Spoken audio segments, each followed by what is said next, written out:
Okay guys, so let's start, and this is a refresher, and we will be going for the review of the topics, and that will be extensive quiz and review. I'll be asking a lot of questions and creating some scenarios there just to make the concepts more solid, and since it is a review, so many are, oh, just one guy is missing. Oh, just one guy is missing. Two guys. Miguel only is missing. All the rest are here. Our leaders will be joining us on, maybe. Our leaders will only join like first 3 classes. 411. And then they go. Oh, okay. Yeah, I didn't know that was recording. So, okay, guys. Installation and configuration of Active Directory. Active Directory, AAA authentication, authorization, and accounting, Kerberos.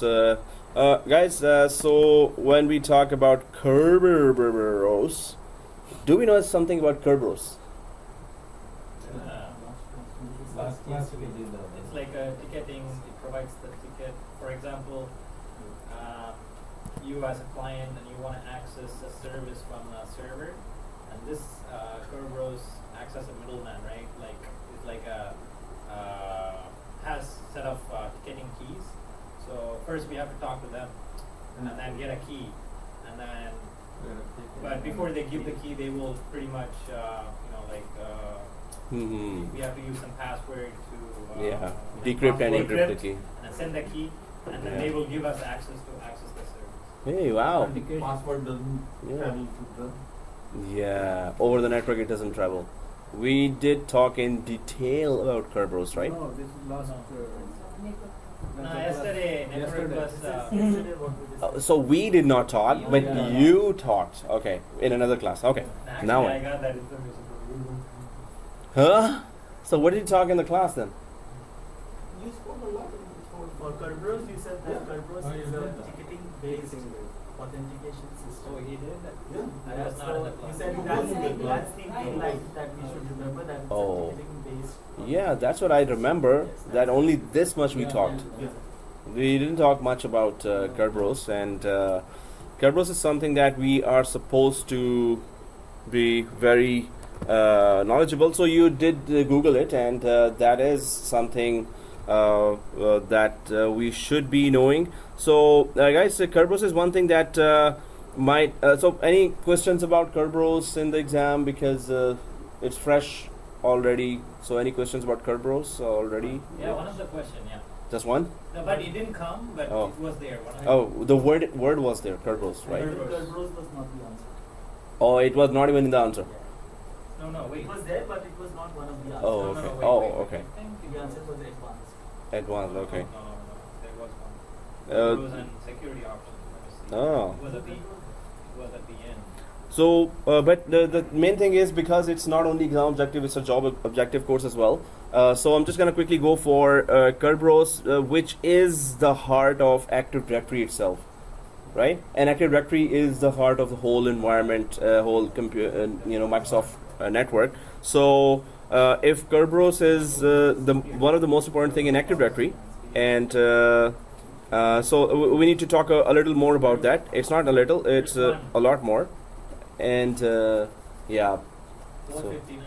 459 and The 410. answer was, Kerberos policy and security options. All right, now we're talking. Kerberos policy and security options, right? So guys, here normally I go for the site here, IT Prof courses, and then I'll be quizzing you about Kerberos, because it is for job objective as well as exam, and in next courses.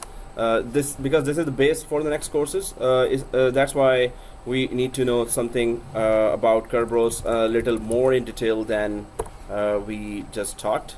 So that's because we have to talk about it a lot. So in every course, so I just put it on my forum.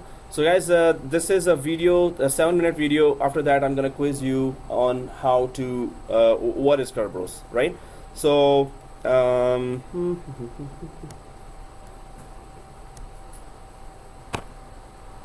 How Kerberos works. Hi, I'm Don Jones, and as you probably know, Kerberos is the native authentication protocol in Active Directory, so it's used by Windows networks. Okay, so yeah, I think my laptop is very old now, and it has kind of very less sound, or is it because it used to be very loud until I started messing with the sound recordings. Spatial LAN, open volume.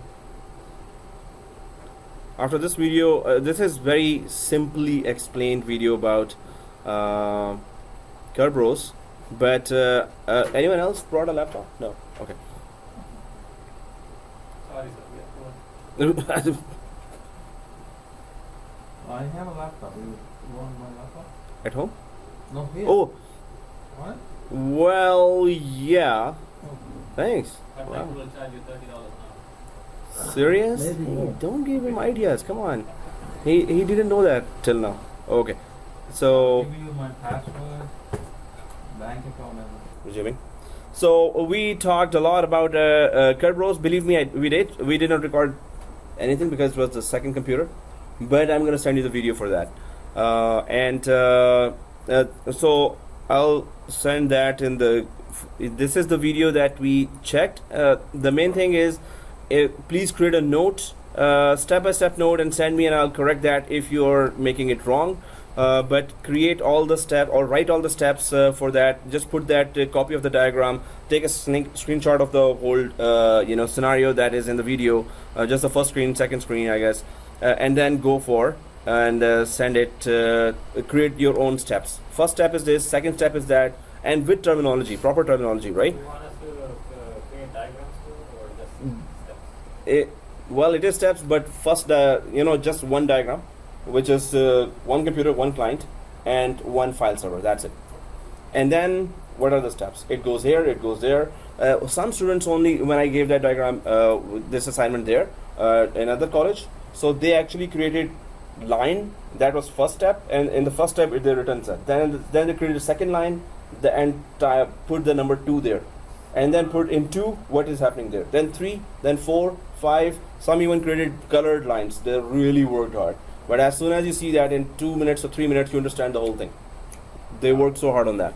So the main thing is, the more hard work you do, it is useful for you. And I can just correct what are the steps if we are missing any crucial step, or did you put the terminology right or not. So please submit this Kerberos step-by-step assignment, like explain in your own words.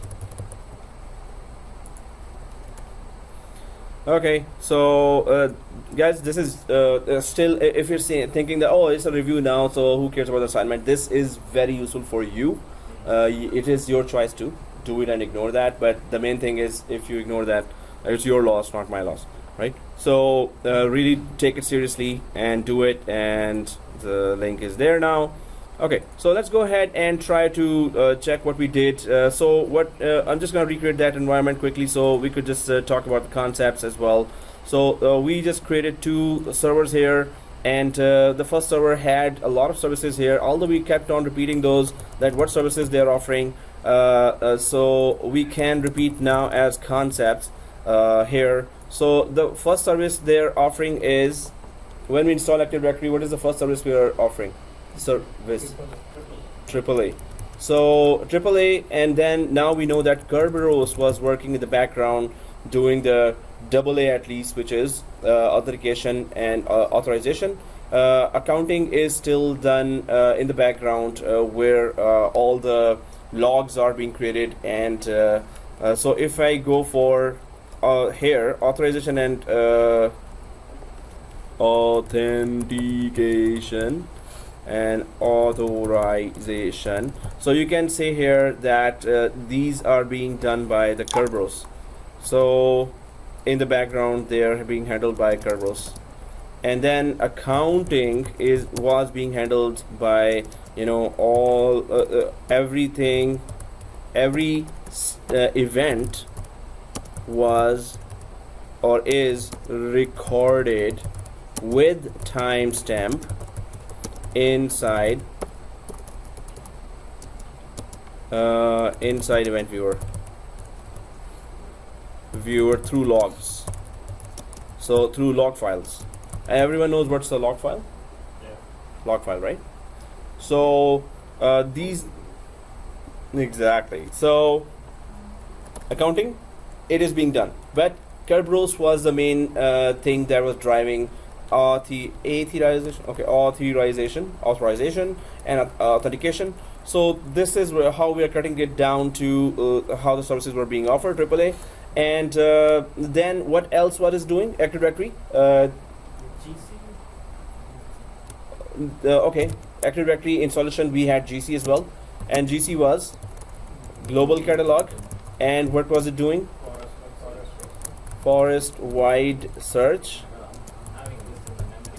I will never forget until like that. Okay, when you're 75, then I will ask again. From When the when I'm 75, you will be here. no, from somewhere, from hey Raj, there will be a sound coming, mysterious sound. What is GC? Remember 75 years ago you said that? When? So I'm that voice now. So When so when he's 75, I'll be, voice will coming from heavens. Hopefully. Okay. Oh, seriously, we're talking about a review here. recording when or what? Oh, when? Yeah. It will be a ghostly voice. Since he is an IT guy, he will communicate through that medium. Yeah. No, they're the ghosts technologies. communicate through mediums. Radio frequency. He will communicate through the internet. It will be ghostly frequency. Or maybe will it be there so he'll be using sand? Sam. Up there, it's a kind of ghostly kind of thing. Ew. Ew. I'm scared already. Okay, guys. So forest-wide search, and yeah, there it started the whole thing. Okay, forest-wide search, and second thing is that no. What else GC does? 80?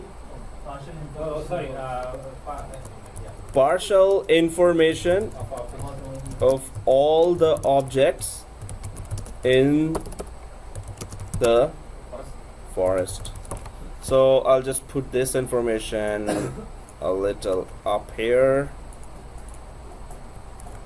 So GC, what else it does? Still, you want answers from GC? Yeah, Okay. because it does something else as well. Central. Hmm? No, like it's not like so. No, kinda, but it does something else that is also very, very crucial. Well, now is the time to check your notes if anyone created any notes. But You only gave those two. no, that's the third one. If you were creating notes, now you would have known that. So this is where your notes are become golden. Or if you were listening to the video and making notes at home, those notes you should have had in front of you now. If you were creating those notes at home. Yes, user log on. So okay, I can see that there is a golden notes available with someone, because those notes can tell you the answer now, and this means they can tell you the answer in future before every interview as well, if you have those notes. If you don't have those notes, that time here is, guys, sorry to say, it's wasted. Group Uh, policy? Mhm. Group policy? No, it's just GC. I'm still talking about global catalog server. So if these things you don't know in the interview, exam you can pass. Everyone can pass, right? It's ultimately we need a job, right? So in the job, if you cannot say all this, then those notes are, if they're notes or so they're not useful if you cannot repeat them. So even if I'm writing now, you should be able to just write it down or see the video at home and write those down separately, right? Okay, guys, so the GC is there, and the GC strategy was what? That you have two branches here, and if there are two branches, so how would you put the GC across the forest? And there is one branch here, and there is a second branch, so there's a headquarters here or in Toronto and New York. So how would you place those global catalog servers? And what happens if you don't place a global catalog server in a branch? So this is the domain controller you have, and it already has a service called AAA and also GC. So suppose you put a domain controller here. So first of all, if you don't put a domain controller here, and there are just 200 users here, right? 200 users. If there are 200 users here, and there is no local domain controller in New York, how will they log in? So they will use WAN connection. Okay. WAN connection. So this means Kerberos is working over the WAN now. The whole thing of authentication travels from here to there, and then authorization travels from here to there.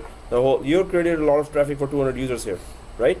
But nowadays the WAN connections are so improved and good. Even that doesn't take that much time. Still, you're putting the traffic, all the traffic on WAN. So what about if you don't want to do it on WAN? What would you do?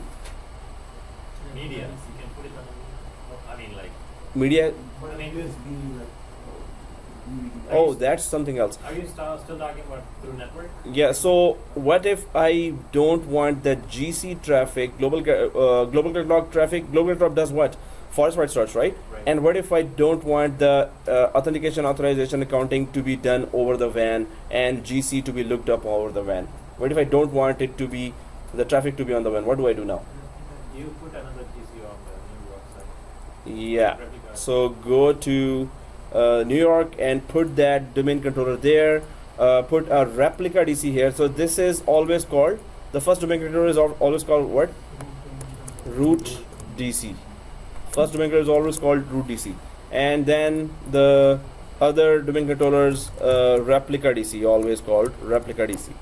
Right? So replica DC will have what? It will have Of the copies of copy of the AAA. So it is Active Directory, so it has AAA, and it will be an exact copy of the root DC, as well as it's actually your choice. You want to put their GC as well, but Microsoft recommends if it's another branch and you have a domain controller, better put the GC locally there available, right? So GC, if it is there, what will happen? Then GC will be synchronizing with the root Toronto GC here, will be synchronizing with New York GC. So the New York GC will also have all partial information of all the objects in the forest. This means the users are trying to search for a printer across the forest if it's not in this branch. So the information will not travel over the WAN, because the local GC will know that where is the printer. Suppose the printer is in Toronto, so it will know where it is, and it will directly connect the user to the Toronto printer if the user wants to connect to that Toronto printer specifically. But GC will have that search information already there in the it's in local database. So this search the printer information, GC will not have to travel over the WAN, right? So this is called service localization. You have to locally make the service available and just make the WAN traffic less and less, right? The lesser the WAN traffic, the better. Okay, guys. So this is one thing, GC and AAA. What else Active Directory offers? DNS. Active Directory. So Active Directory role itself, and DNS is a separate role. Active Directory is a totally separate role. So suppose I install Active Directory, but I do not want to install DNS. So you can do that too. Uncheck that DNS. Yeah. So Active Directory does what else? Yeah, it creates domain also. What else? Okay, other than that, Active Directory, we know GC gets installed when one role Active Directory is installed. We know that Kerberos starts working when Active Directory gets installed. What else gets started when Active Directory gets installed? There are actually many things, but the major things. You're very near. You nearly pinned it. What does syswall do? Hey, that's again and again I'm saying, are you creating notes? Yeah, Okay, now is the time to take benefit. Snapshots. Yeah. Is it mental snapshots or? No. Oh no, notes like, are you can see writing? Oh, you're writing as well. So now suppose the interview is going on. Okay. So you should have in front of you always, right? Then that's the only benefit of the notes. Group policy and scripts. So what are we talking about here? So if it is syswall,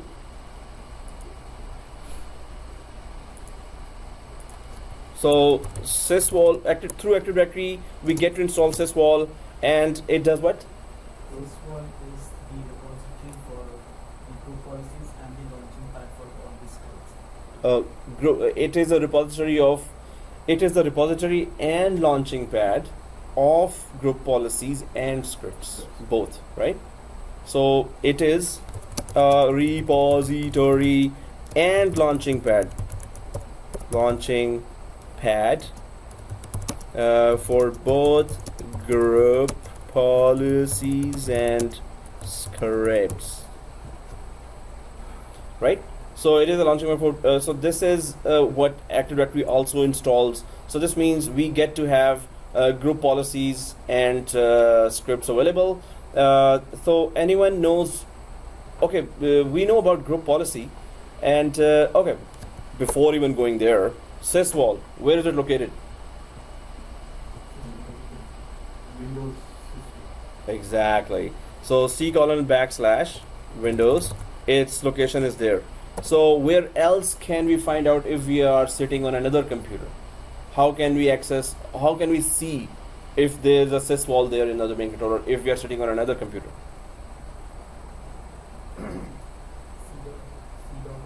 So syswall is shared as well, right? Syswall. So if over the other system you go to run and type \server01, so over the network you will see syswall as is a shared folder.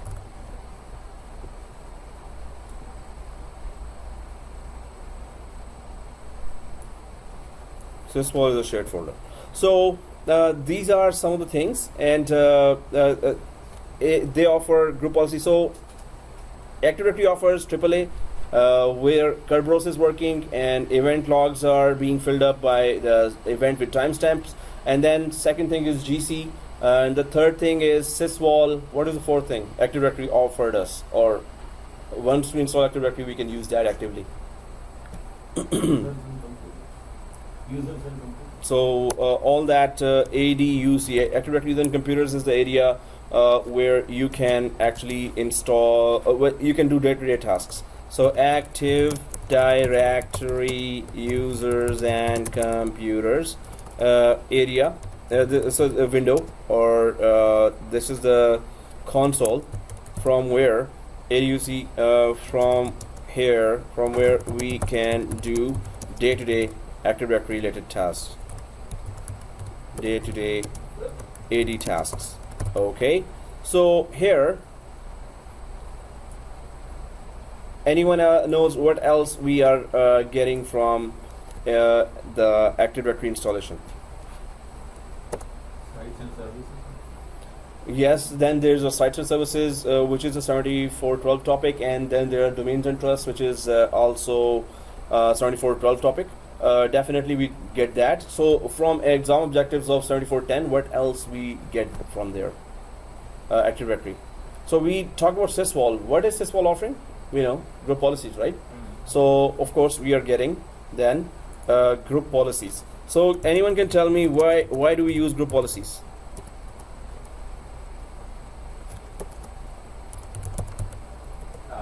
Creating policies for users and computers So to access two. the yeah, pretty much giving them restrictions. How would you say it in an interview? Okay, what's group policy? Same way. Then don't say that way. So, but how would you say? Okay, I'm taking an interview. What is group policy? I'm quiet now, and okay, let's see what. How do you say it? Group policy is a set of rules which is applied on an organizational level and on users and computers. Okay. To do what? To authorize them or to have control over the level of access that they have. So control the level of access. That's the main wordings. Definitely. Control of level of access. Control the level of access. It's normally you will see. Okay, guys, level of access is a bit confusing as well. The interviewer can cross question you. So can you put level of permissions through group policies. Like this guy can do, this guy can use some of the policy, some of this policy. The other guy can use 50% of this same policy. Other guy can use 80% of the same policy. We cannot do that. Either it is yes, you can, it is implemented on you, or no, it is not implemented on you. So if it's a USB block and it is attached to an OU, or it is attached to a site, or it is attached to a domain level, these are the three areas where you can attach a group policy. So either it is working for you or it is not working for you. So we cannot say that it is level of permissions. There are no levels. Either it is yes or no, Yes, sir. right? So it is either blocked for you or it is not blocked for you, right? So through group policy we control access to different areas of operating system and applications. So through group policies we control access and put restrictions to different areas of an OS and possibly applications as well. But that's one portion. That just explains, okay, group policy, that it does this one as well, but group policy does a lot of other things. So if I just go for another page here and put it here now. So group policies, so policies for users and computers, that's the one point. And what else it does? Through group policies, we control access and put restrictions to different areas of an OS and possibly applications. There are many other things we tried. So third possible thing is, it's not possible. Ports. Ports? Yeah, control, you can control the ports with it. So it- Yeah, it can block and unblock the ports. So block /unblock ports with group policy as well. But normally this is, if you just say that this word block unblock, this is normally the task of firewalls. But firewalls could be configured through group policy as well, right? So with what the help.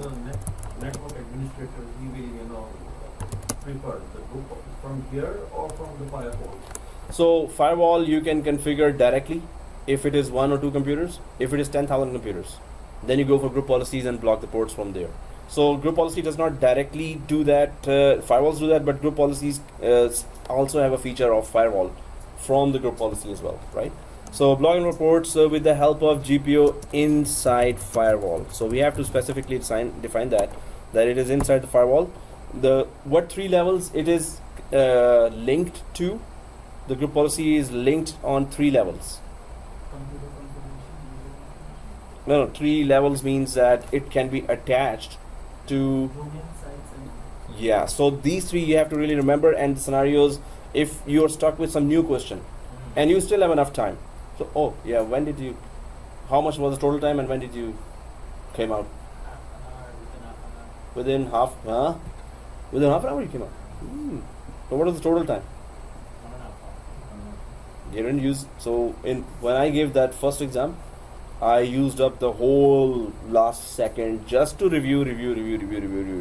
But anyway, if you're, Did you use dumps? even after using dumps, yeah. But those at that time, it was not that easy yesterday, so I had no idea that those dumps are okay or not. So I had to just review. But if the confidence level is that, yeah, of course, if you know already that question and you're sure this was the answer, that's it. Go ahead, right? So So- there was like 4 to 5 questions. I had slight confusion with answers. So what I did was I was Mark them. putting it to later. And I Yeah. was going through the other questions faster. Oh, Still, okay. I was able to, since it was dumb questions, I was able to do it in half an hour. But for example, 90% came from dumps, right? Yeah. If it's like Zooming now, and the 3 levels are that it can attach to. So GPO or group policy objects can be attached to domain, and then OU, organizational unit, and sites, right? So GPO can be attached to domain, OU, and sites. Very important when you're stuck with the new questions and you need to just answer correctly. So these basic concepts will really help. Now, group policies, according to exam objective of 7410, what did we do in group policies? So there was a feature called block inheritance. Then there was a feature called enforced. Enforced, and then there was link. Then there was starter GPO. Then there was according to 7410 software. Huh? Yeah, Blocker we did that too. Software deployment. Then there was app locker, and from group policies. Although we talked in detail about you saw the last video, right? Oh, you. That's why you're saying that there's so much to. 2 hours I saw. Yeah. I'm gonna go finish today. So yeah, there was so much to edit there. Okay, I still don't remember, but In the first 2 hours, you didn't do that much. At the end, did you do a lot? oh yeah. Okay. So okay, and we were discussing. So guys, main thing here is block unblock ports with help of GPU inside firewall. Okay, so I already wrote that. I'm just gonna remove from here firewall. So GPU can be attached to domain, OU, and sites. Nothing else, right? Nothing else. So GPU cannot be attached to groups, although groups has some of the. So did we talk about groups in GPU as well? Can we security groups about with GPU? Did we talk about security groups in GPU? Although this was a topic in 7411. In 7411, this is still we're touching GPU. There's in-depth GPU coming in 7411 next course, where there's a lot more than this. So, and you can see if you're touching, and so much is there. So how powerful are group policies? So attached to domain, OU, and sites. Then block inheritance. What was the purpose of that? It inherits the permission from the, for example, the parent has a permission, and then the child, if you don't want that permission to be on child, you can put block inheritance on the child so that it doesn't. And if you block on the child OU, and there's a block USB policy, suppose block desktop policy on the parent OU, you block it on the child OU. So Child OU won't be affected. child OU, and suppose there are many child OUs below the child OU. Will it be affected to all? Yeah. So block inheritance will block it for all, or just that level. So or whatever is under whatever is under child to the exactly whatever is under the child OUs. So which is the top one here? Domain, OU, sites. Which is the domain. so what is the top level? Then the second level, then the third level, Domain is the top level. and then domain side OU. Okay, which is the second then? So you're saying domain, then site, then OU, right? No, domain, OU, then sites. Domain, OU, and then site. So site is under OU. Okay, we know OU is under domain, but is site under OU? So which is the top one? Top is domain for sure. But Yeah, then I after don't know that about. is I'm OU. not sure about sites or OU. Which one is? You know, is in one site there could be multiple domains as well. In one site there could be multiple. So about site, the golden rule is that there could be many sites in a domain, and there could be many domains in a site. Normally this is the case, that within one domain there could be many sites. So if you have Toronto domain, that one domain could span from Toronto, New York. That there will be replica DCs in New York, there will be replica DCs in London. So it is just one site going on. NetPlus domain.local, and then they have root DC in Toronto, and they have replica DCs in New York and London. So that's just one domain having many sites. It is installed, or there could be many domains in one site. So this is one site, one physical campus. Site is a physical campus, right? So with this room, we can create a one domain, room4.local, and then we can go for another room, room3.local. room3.room4.local. If we can do that, or room4.netplusdomain.local, room3.netplusdomain.local, we can create many domains in one site. Every room could be one domain if you want. The answer is depends on how the. How it is implemented. So there could be many domains in one site. There could be many sites in one domain. This is, rule of thumb. That is something that we need to memorize. So Right. either it could be domain or site comes first, or wherever you attach, there could be many. If you attach to the site, there could be, may or may not be, according to your infrastructure, that you may have multiple domains or just one domain within one site. So this site thing, we're going to be going in depth in 74.4.12, and we're going to create 6 sites there, and then we're going to try to do a lot of configuration, subnets, and Usually what cost happens, lines. which is, the come first. In large organizations, both are true. So large organizations, there normally are many domains. There are 3 types of total domains. One is the main parent domain, second is the child domain, third is the tree domain. There are only 3 types of domains we create, and that's also 412 topic. That's why 412 is the job getter topic. You actually get all the questions in the interview come from 412, right? So the whole infrastructure is very clear to you. Right now, we need to understand the basics, of course.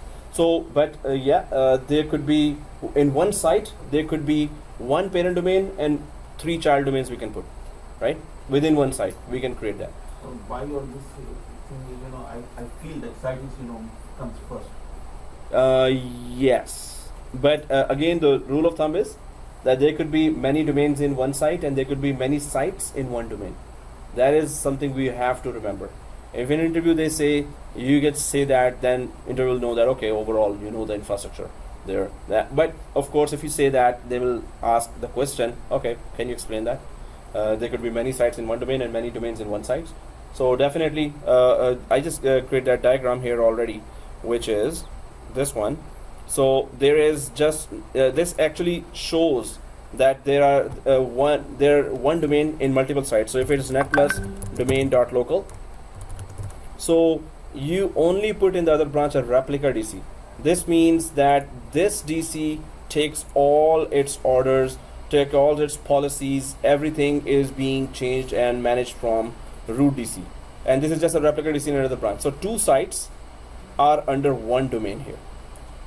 And there could be, then the other follow-up is this, that there is one site and you can create multiple domains. So suppose this is another company, totally other company, not netplus domain.local. So maybe luxury car.local, luxury cars.local. That's a business, suppose, and luxury cars.local. And it has, this office has actually 5 floors, and each floor having one child domain.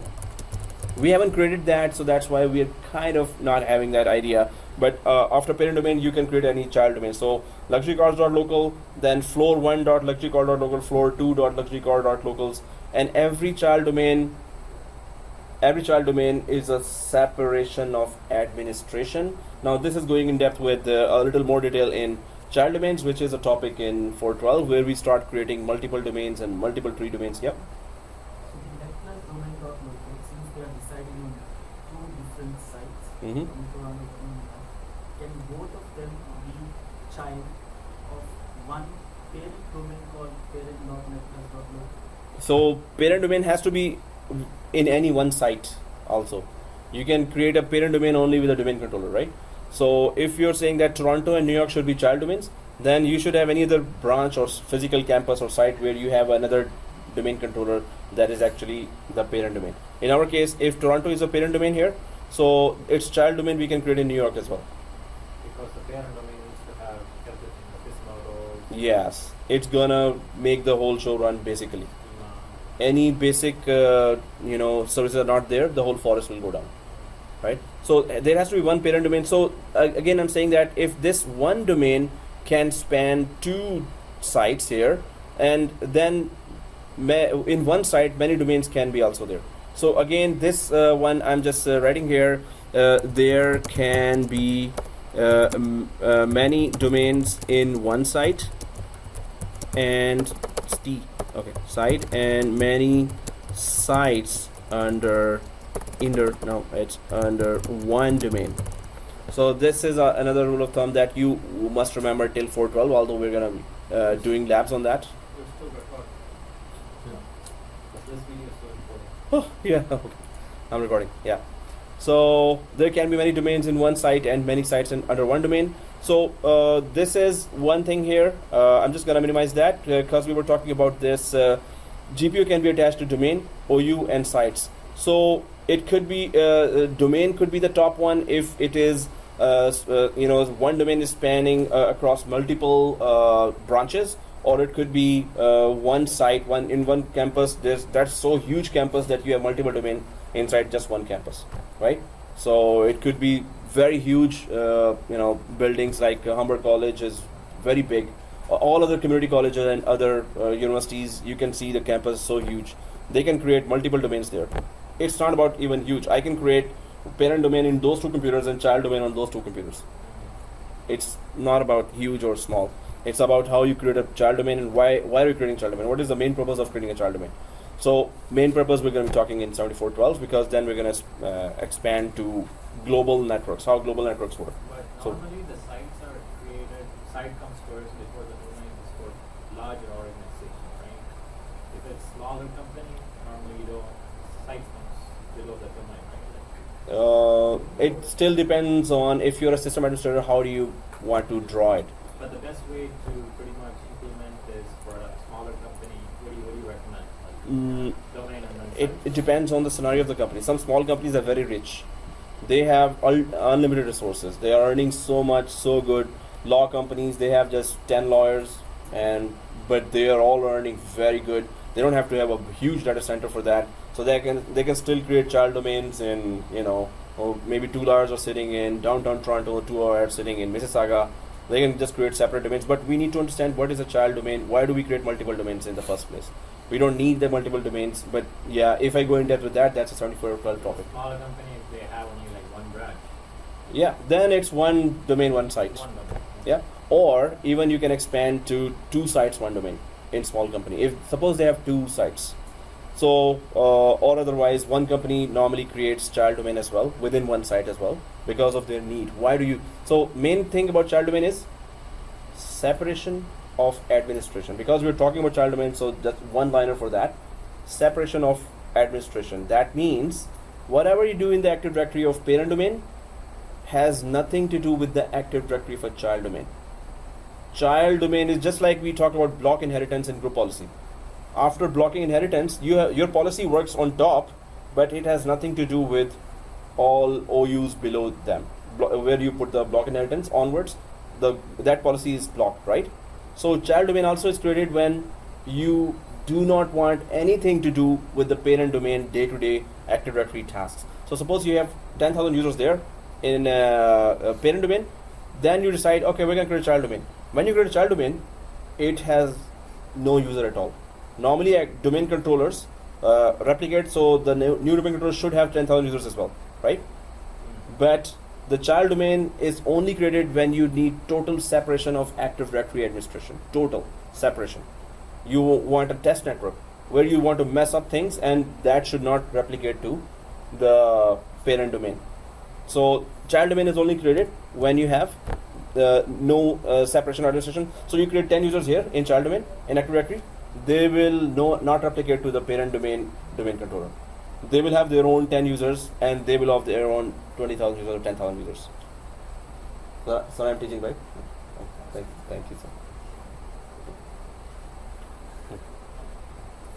Okay. So yeah. So here, let's just go ahead, and well, we're just trying to go for more concepts, but I'm just going to go ahead a little. We're going towards the 7412 topics more. So domain OU sites, this is where GPO can be linked. So that linking is, link can be removed or deleted. Also you link a GPO, we link a GPO to either DOS. When I say DOS, what is that? No, sorry. Denial of service and disk operating system. Seriously, both are wrong. No, I remember. We link a GPO to DOS. Something. Domain. Domain. Yeah, or domain. So it's not DOS actually. It is DOS. So domain OU site. We just talked about that. Okay, that is DOS. domain OU If site. you put comma, then we would have told you the right answer. You're No, missing still you no, wouldn't no, have. It's your mistake. Sorry. Okay, so okay guys, so linking is there. What is the folder in the GPO that you must put the policy first in? There's a default folder there. As a best practice, you always create a GPO in that folder. The name of the folder is yes, exactly, the default folder where every GPO, group policy object, must be created is as you said,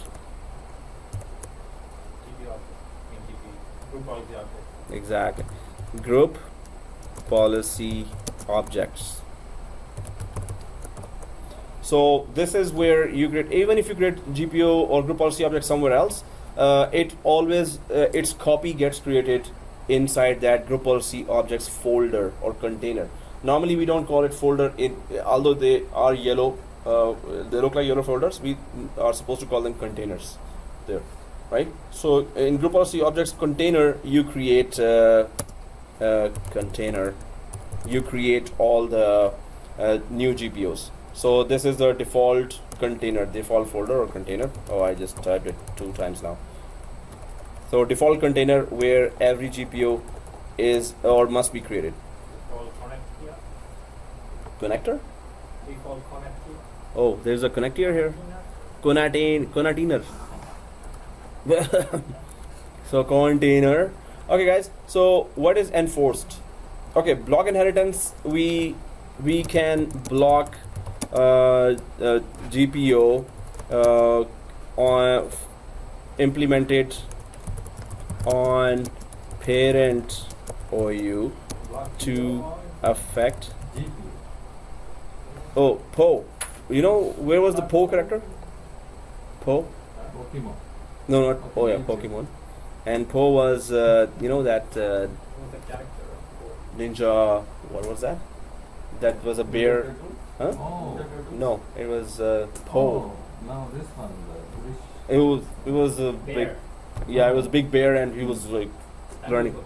Jungle Book. Yeah. No, seriously, that was, I saw it so much because my kids watched that every day, so I had to watch it every day. Okay, anyway, so we can block GPO, but yeah, Po was the correct Now one. we know why you're acting like this. Yeah, serious. So yeah, there is that strategy that teach me as if I am 5. So that's the strategy I follow normally. Teach me as if I am 5. So tell me something as if I'm a 5-year-old. This is when I teach it to some seasoned administrators who I think personally that they may be better administrators, much better administrators than I am, right? They have so much knowledge more than I have, and they love this idea as well. Teach me as if I am 5. So then you really get the very difficult concept very easily, you grasp that. If I teach you as if you are 25, or if I teach you as if you are 45, no way are you gonna get that, right? New concepts for new guys, it's always if you explain it in a very simple form, right? So it's this, that's why. If you're a 5, I need to, hey, oh, okay. So yeah, we need to do all that then, right? But no, your teaching is excellent. Oh, thank you, sir. Thank you. But teach it No, like a no, 5 means. for example, somebody comes to me to learn something about Excel, I cannot teach. Yeah, You know, It's something built in. It was a software given by God, right? So everyone has their own specialties. We all have some specialties there, right? These are candy, cakes. Yeah. Okay, yeah, just teach, not feed me like I'm 5. It's just teach me as I'm 5. So it's not feed me as I'm 5. So, so okay, guys. But we have to learn. Yeah. So, okay, if block inheritance, we can block GPO and implement it on parent OU to affect. So we can block GPO implemented on parent OU to affect child OU. We can block GPO, so which is group policy object, implemented on parent OU to affect child OU. But enforce is what? So I just explained that, or I give a one-liner for that. But what is enforced? Enforce is actually removing the blocking. Mm. the policy immediately. Good. So enforced is that it makes the inheritance, so block inheritance ineffective. So block inheritance is still there, but it is ineffective. It's not affecting anymore anything. So it's I think there's no English word unaffected. It's ineffective. I think ineffective. But block inheritance is like when you right click, you select it, right? So Block inheritance. What do you right click? on the, for example, if you want to block inheritance on a child. Where do you right click? You right click on the On child yes. and then you select. So you block the inheritance. right click the container Yeah. if you want to block inheritance. Yeah. But when you enforce, you right click what? You right click on that Default and domain. uncheck that. Default domain. Well, you're very near, There's but an not exactly. enforced option too. There's an Enforced option is never right clicked on a container. Block inheritance is implemented on a container, and enforced is implemented on a policy, the GPO itself. So Domain policy. yeah, so GPO, any GPO, you can right click, enforce option will be there. Any container or yellow folder, you right click, there will be block inheritance there within the group policy management console, right? So here, enforce, it makes the block inheritance ineffective. Main thing is here that enforced, it is implemented on a GPO, a group policy that you've created. And I'll just add in block inheritance again, guys. It is implemented on a container within GPMC. Anyone knows what's a GPMC? Group policy management console. Yes. Hey, good teamwork. I think you're gonna give interview together. Okay. So But I'll get the salary. oh yes, that we already actually planned as well. So all four will go there, but one will get the salary, but all will answer the interview. Seriously? Okay. Policy. That's a group policy. That's a wow. And then finally Michael get the job. Okay.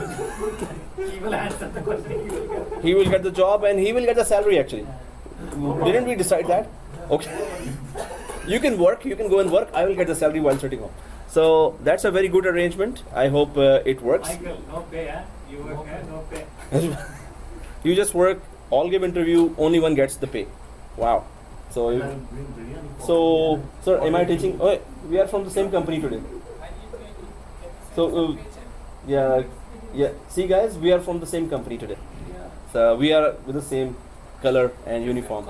Yeah, but yeah, we have shirts here, not t-shirts. Whoever comes Hey to guys, the VCP, he has passed VCP, so that's Where is the biryani? Oh, yeah. Is coming after getting job.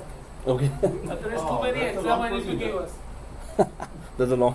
So we. Sir teaching We so see- nice, man. Oh, thanks, thank you, sir. All his certification I passed. What he teach me, all Oh. certification. Thank you, sir. Thank you, sir. No. Okay. So guys, let's just go ahead and here block inheritance and enforced are two things that are going side by side, right? So then we have link. We already know what is link.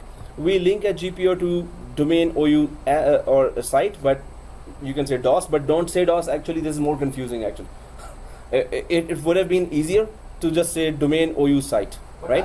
I heard first time you are using DOS for this. No, I just saw that when they were reading DOS. No, you Okay, just made it up.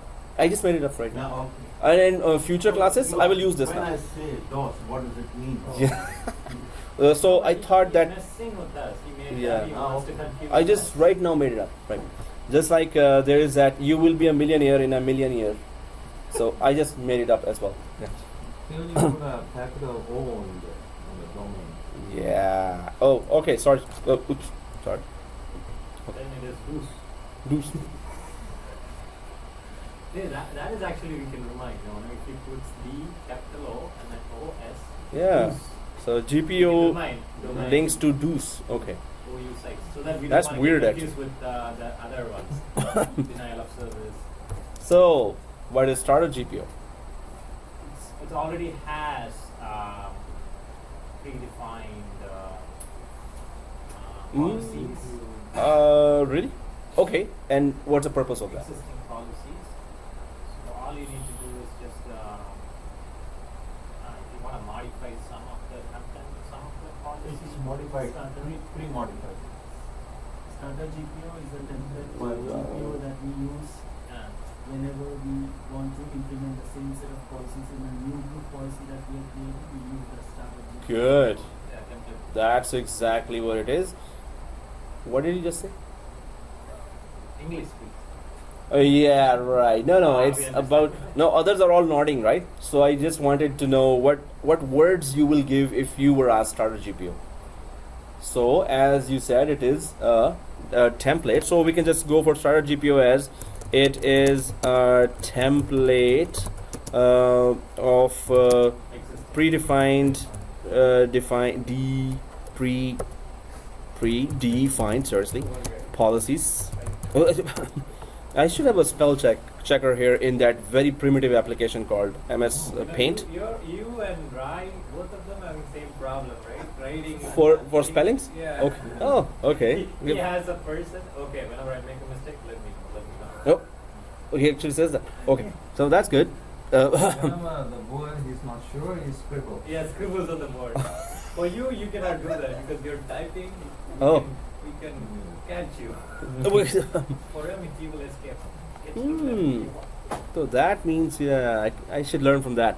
So it is a template of predefined policies and predefined policies that you can attach to any new GPO.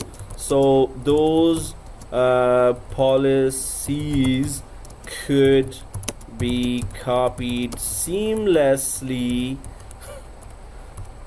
to the new GPO. Now this could be okay. Now you know what? That's a lot of blue here, so I'll just put some different colors so we could know that where's the heading starting and where is everything else. So starter GPO starts from here, software, and then link is also here. So anyone can know It's with the new computers, right? Provided by administrator. new So, computers. yeah. So whenever you're creating a new GPO Yeah. for a department, so you want some company predefined policies. Hey, those policies would always be there whenever you create any new GPO from now on. So that template will be attached to the new GPO, and the policies inside the template will automatically get copied to the any new GPO you're about to start now, right? So that's what this starter GPO is. But new GPO means you're talking about the group policy of the container, right? new GPO means a new group policy. Suppose it's a block USB you're about to implement on just New York. Then But- what we need starter GPO. Yeah. I thought starter GPO already it has the existing things. All we need to do is put it under the container and then. It also has already some existing policies as well. But the main thing is those policies are template or default policies set by the company. The company bosses says, okay, whatever GPO from now on. So different departments are asking, hey, can you block USB? Can you block MS Office? Can you do App Locker for us? There are 3 departments, 3 different requests. But the company says, oh, whoever requests, whichever department requests anything from you, just implement block run on all of them whenever they request. So then you say, okay, you want this to be a company policy for any new GPO I create from now on. So the boss says yes. So you just create a starter GPO, you put block run there. Run, from the run we can type any But exe command. Isn't that easier? We can just create a new GPO in order to using starter GPO because starter GPO already has existing. Starter GPO, I just put one policy. Suppose I create a new starter GPO, I put a new policy called block run. It when you go to run, alt run, it will not Windows run key, R key. It's not going to open the run. So I just blocking the run in starter GPO, right? Now the department asks for a new set of policies. Okay, for my users in New York, can you put this policies? Okay, App Locker policy and MS Office block and block whatever else. On top of the existing policy. Yeah, so the existing policy that's in the starter GPO, right? No, starter GPO is always created as a template. So you created starter GPO 10 years ago, which is just block run, right? So it doesn't have anything inside the template. We are putting stuff. That's same thing Yes, we did with we the are putting template stuff. server. Exactly. Okay. We are putting stuff in starter GPU because the management sells. I thought it already has, like you mentioned, Oh. predefined policy. Oh yeah. So it does have those templates. We don't use that, and in the lab, we never use those templates. There were templates there as well, but we used our own starter GPU. We created ours just to get an idea. So we created that 10 years ago. Now every few months, some department is saying, okay, create a new GPU for me, for my users, having this. So you say, okay, my boss said that any GPU I create, I will have to attach the starter GPU, and a starter GPU has that policy of block run. So automatically block run will always be implemented, although you did not request that. It is a company policy to implement that, so I'm implementing that. So department says yes. If the boss says, of course, go ahead. So starter GPU is a separate template that you can attach to any new GPU, and its policies in starter GPU will get copied automatically to the any new GPU you're about to create now, right? Do we understand that? Yes, sir. So somebody can tell me now what is starter. Oh, okay, starter GPU. So if you're already smiling the screen, then this means that okay, you know. Hey, that's good. We are always learning. I'm also learning every day. So if anyone says, "Oh, I've learned enough," that's when you stop learning at all, right? Then you don't get anything else, and you start forgetting previous ones as well. So it's always we are learning. So that's a good thing. Okay, guys. So starter GPU is this, and software deployment. What did we achieve from that? What are the two types of software deployments there? There are two types. Two ways we can deploy a software. So Are you talking about package, tool, application, tool? no. That is That is something. something else. This is something else. else. Yes. Ah, So yeah. two ways we can deploy software. Either we can deploy. Oh, now I have to put that. Forcefully and then. Yeah. Deploy software optionally or forcefully. So if you deploy software optionally, it is called a special word. You deploy by, there's a publish and there's a assign, right? So publish means deploy forcefully, and assign is the deploy optionally. It's the opposite. Yeah, I just wanted to confuse further for already confused guys. Yeah. No, I always recover from confusion then. In the next class, we will be sharp. Very sharp. What's a sup? Sharp man. Sharp. Oh, okay, yeah. So this is still, yeah, you did tell me that once, and I was like, yeah, I heard that before. Sup. So, you know, sup in another language means means a snake as well. Sharp. Oh. Yeah. Sup, it's in Punjabi. It's oh, sup is coming. Oh, it's like snake is coming. Huh? The same. Sup is snake. Really? Oh, it is Punjabi word. So okay, cool. But sup is intelligent. So it is intelligent snake in different languages. If we mingle them You together. have to spell like this. SAARP. Sharp. Oh, SARP. Okay, that is no word in other language. I know, but SERP. Okay, now it's a different word. So, okay, guys. So deploy software optionally is publish. So if that kind of question comes, and in the interview if they ask, so publish is that you're deploying software optionally. What do you mean by deployment of software optionally? Why would you optionally deploy a software? The user wants the software, they can install. Yes, that is the option to the user. So optionally is an option for the user. You want to install, go ahead. It's You don't want to install, already don't. there, It's already there, it won't run. Yes, it won't install. When And the user logs on, it won't install. yep, Forcefully means when the installer logs on, it installs. bingo. Right away, automatically. Right away. So, and assign. So when you're doing for assign and publish, you must check the software in the test environment a lot, because some software like Google Chrome or some other light software, they don't need local administrative privilege to get installed on any client machine.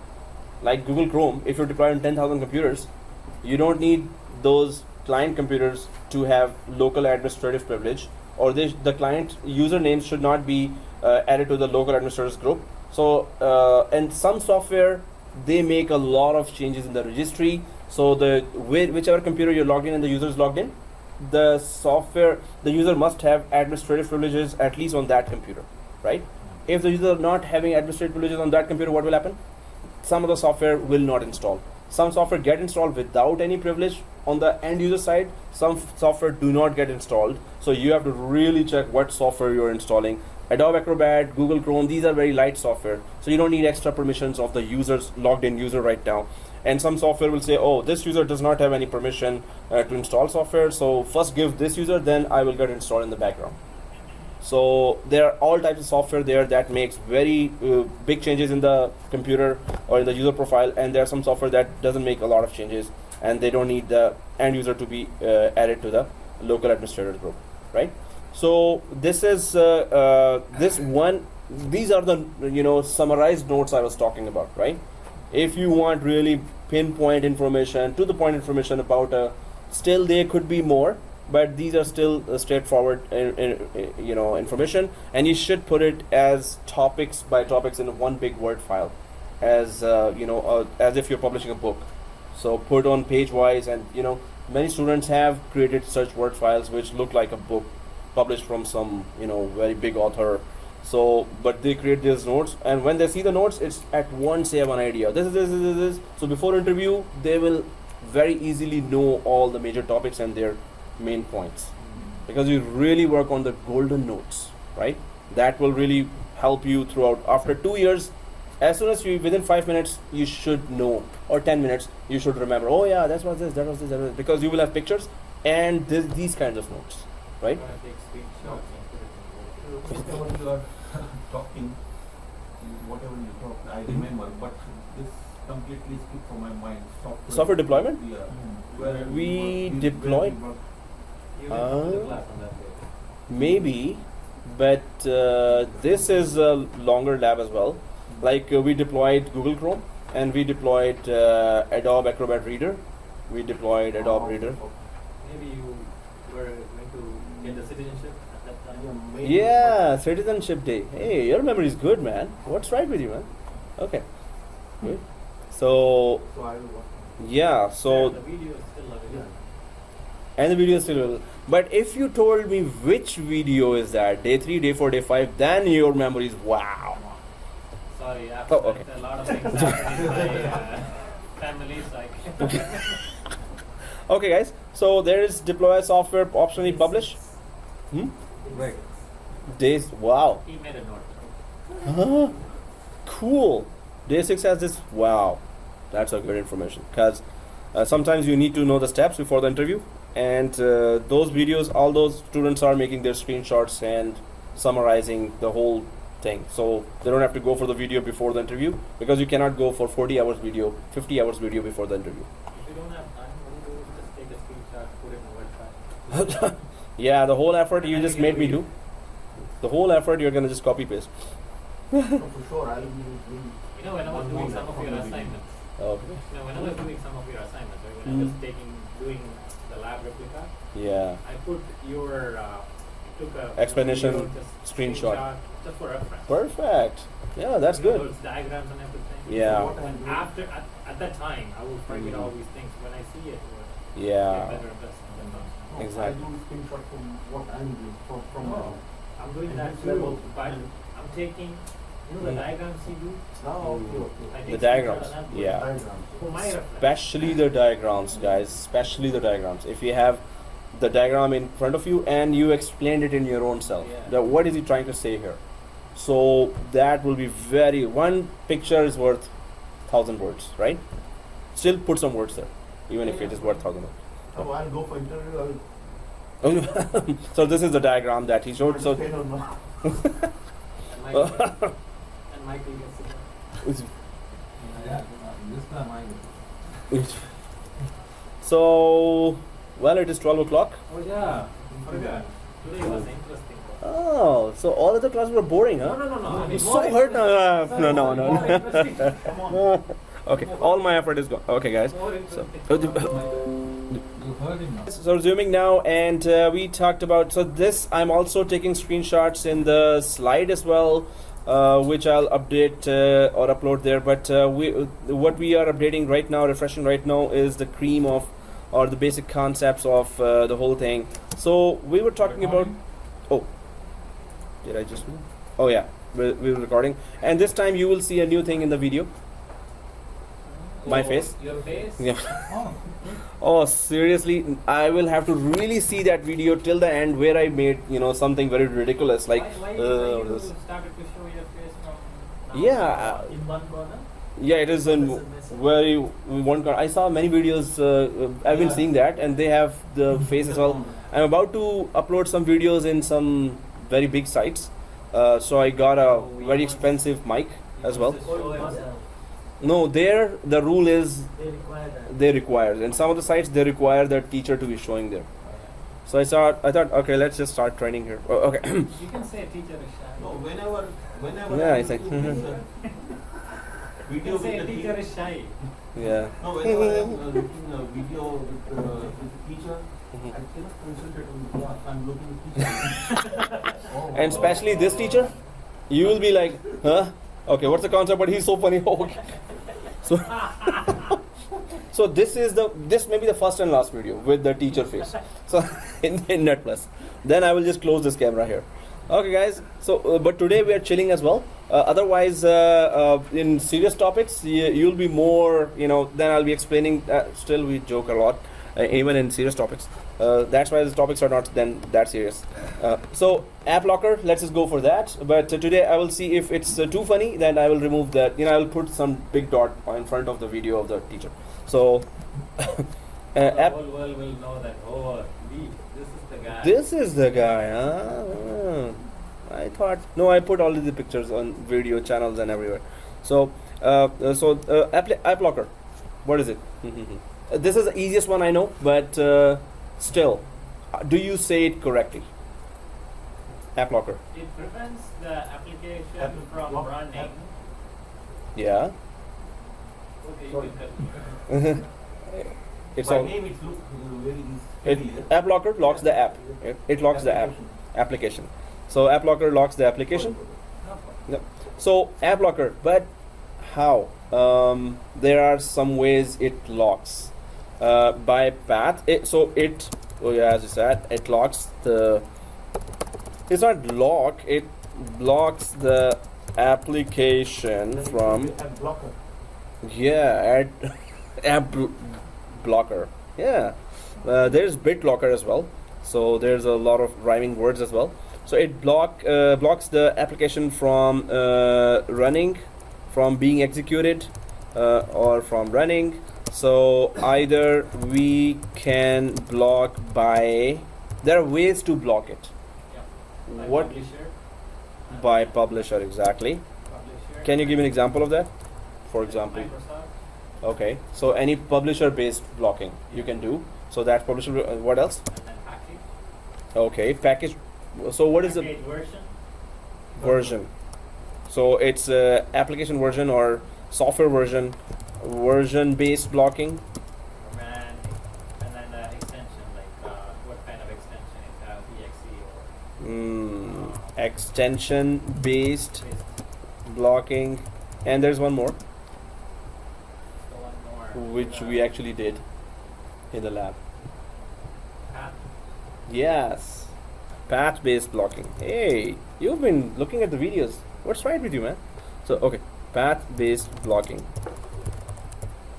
Oh, deblocking. So path-based blocking.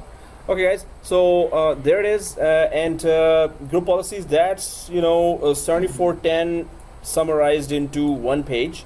Only for group policies. Okay. Oh, fine.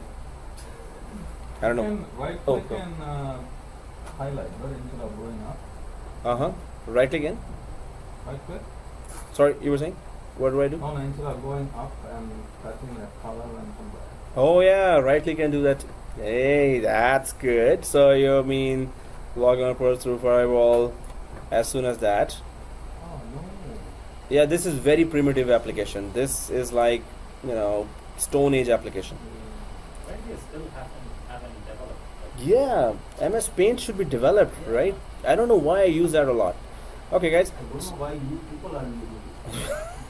Oh, there should be some like Oh, there are many. better applications that you could find, or Yeah, it is like Right? I'm so used to typing MS Paint and then opening it. how long It's you a been very using the Paint? Since way back. When I was telling Rai to use Paint for the this next class, he was trying to put it, Oh. and then after that, It's that these areas here, these menu items here, these taskbar items, these are like wow. At once I can just scribble the whole thing. Okay, guys. So this is here, and I'm just gonna Control A, C this or copy that and put it in that slide. And now everything is there that we discussed. And this is just group policies. There are many other topics, and we're gonna be. So about group policies, any questions? Because we pretty much covered, the basic concepts of what we did in 7410, right? So then we go for the next one, which is. no, I should have reviewed before my exam. I should have Oh. got like 1,000 out of 1,000. Really? Yeah, I only got 885. 885. I would have saw this because Mm. most of my answers were wrong just from GPO. Yeah. Resuming, now there is DNS here, and this is domain name system, and basically what it does. What's the one definition you will see in the interview? Say in the interview. Name the IP, I put the name. So how would you say it in an interview? Name the solution. Okay, and there's a sentence for that. It. So the interview related one-liner would be, it resolves host names to IP addresses and IP address to host name. So, and it is name resolution, but this is the, really basic one-liner. It resolves host name to IP address to host name. So sometimes this is enough for interviews, and they say, okay, that's a go ahead. That's too basic, but you have to say a proper sentence for that. And in 411, of course, I'll be asking still the basic concepts because we still have to keep on repeating. Sometimes Yeah. Will give you perfect online. Okay. Now, Oh my god, if I remember this. oh, seriously, today I'm actually, making my video as well. So yeah, whatever I'm doing. Okay, so let's just go ahead. Domain name system, it resolves host name, IP address, host name.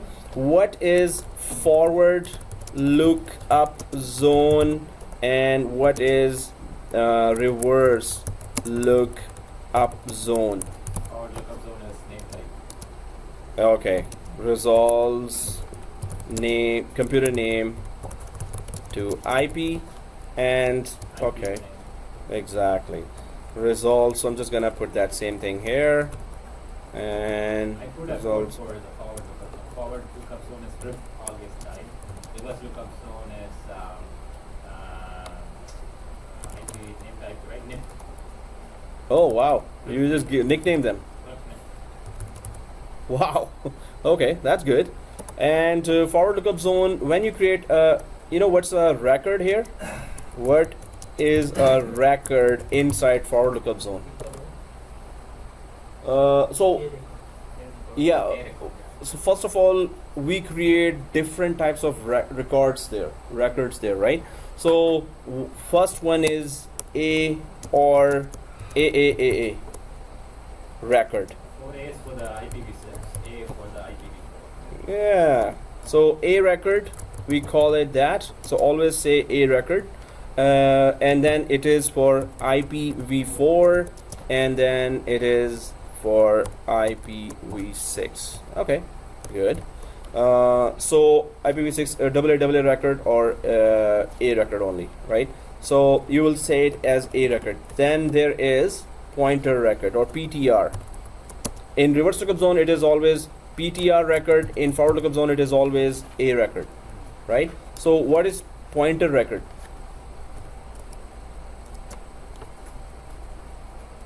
Pointer record is just a record. So it is the opposite of A record, and I did not put that. What is A record actually? So what is A record anyway? A record is What is a record, guys? The DNS record. Which has what? It has the information about, it has the name and the IP address for that particular host. So again, the true or false, a record can contain information about machines, users, groups, and OUs. No. False. Only? Only name and Name and IP address IP. of the. Again, it's a group effort. So in interview, good luck. So you're filling each other. So that's good, but you have to fully answer yourself, right? So but it's good. We're discussing right now. So it is just for name and IP of user And groups and computers, right? Yes. User groups and computers. And computers. No. Then what? Not group. Not groups? Only- Are you sure? only- I'm sure. No. No, I said computers and users. That's it. Yeah, so it is for users. The record is created for users and computers, right? Right? Sir. The record is created for users and computers. So you can- No. Answer is false. Okay, what's the answer then? The A record contains information about users and computers. Either of them. Either of them? Users and computers, right? A record creates has information. Okay, what does it have?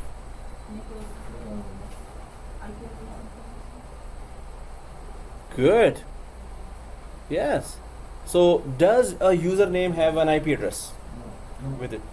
So DNS only deals with names and IP addresses. Whatever object has IP addresses, DNS only deals with that. So users cannot have an IP address. Groups cannot have an IP address. OU cannot have an IP address. So it only deals with machines that can have IP address, right? So only computers, right? So only computers. So a record is information about the name and IP of a computer / printer. You could just say printer as well. But these are devices that have IP, right? So only devices we're talking about, right? So user cannot and computer And OU robots. cannot. Robots are Robots also Users. can have IP. so users. Oh, okay.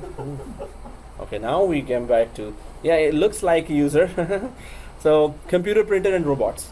So that's another terminology here. But and smart machines at home as well. That there's a smart vacuum cleaner, and if you can control it with smart vacuum cleaner, you just leave the cleaner, it just cleans the whole thing. If it touches any wall, it just goes back and automatically cleans the whole thing. I know that, but But they it's a have video. IP.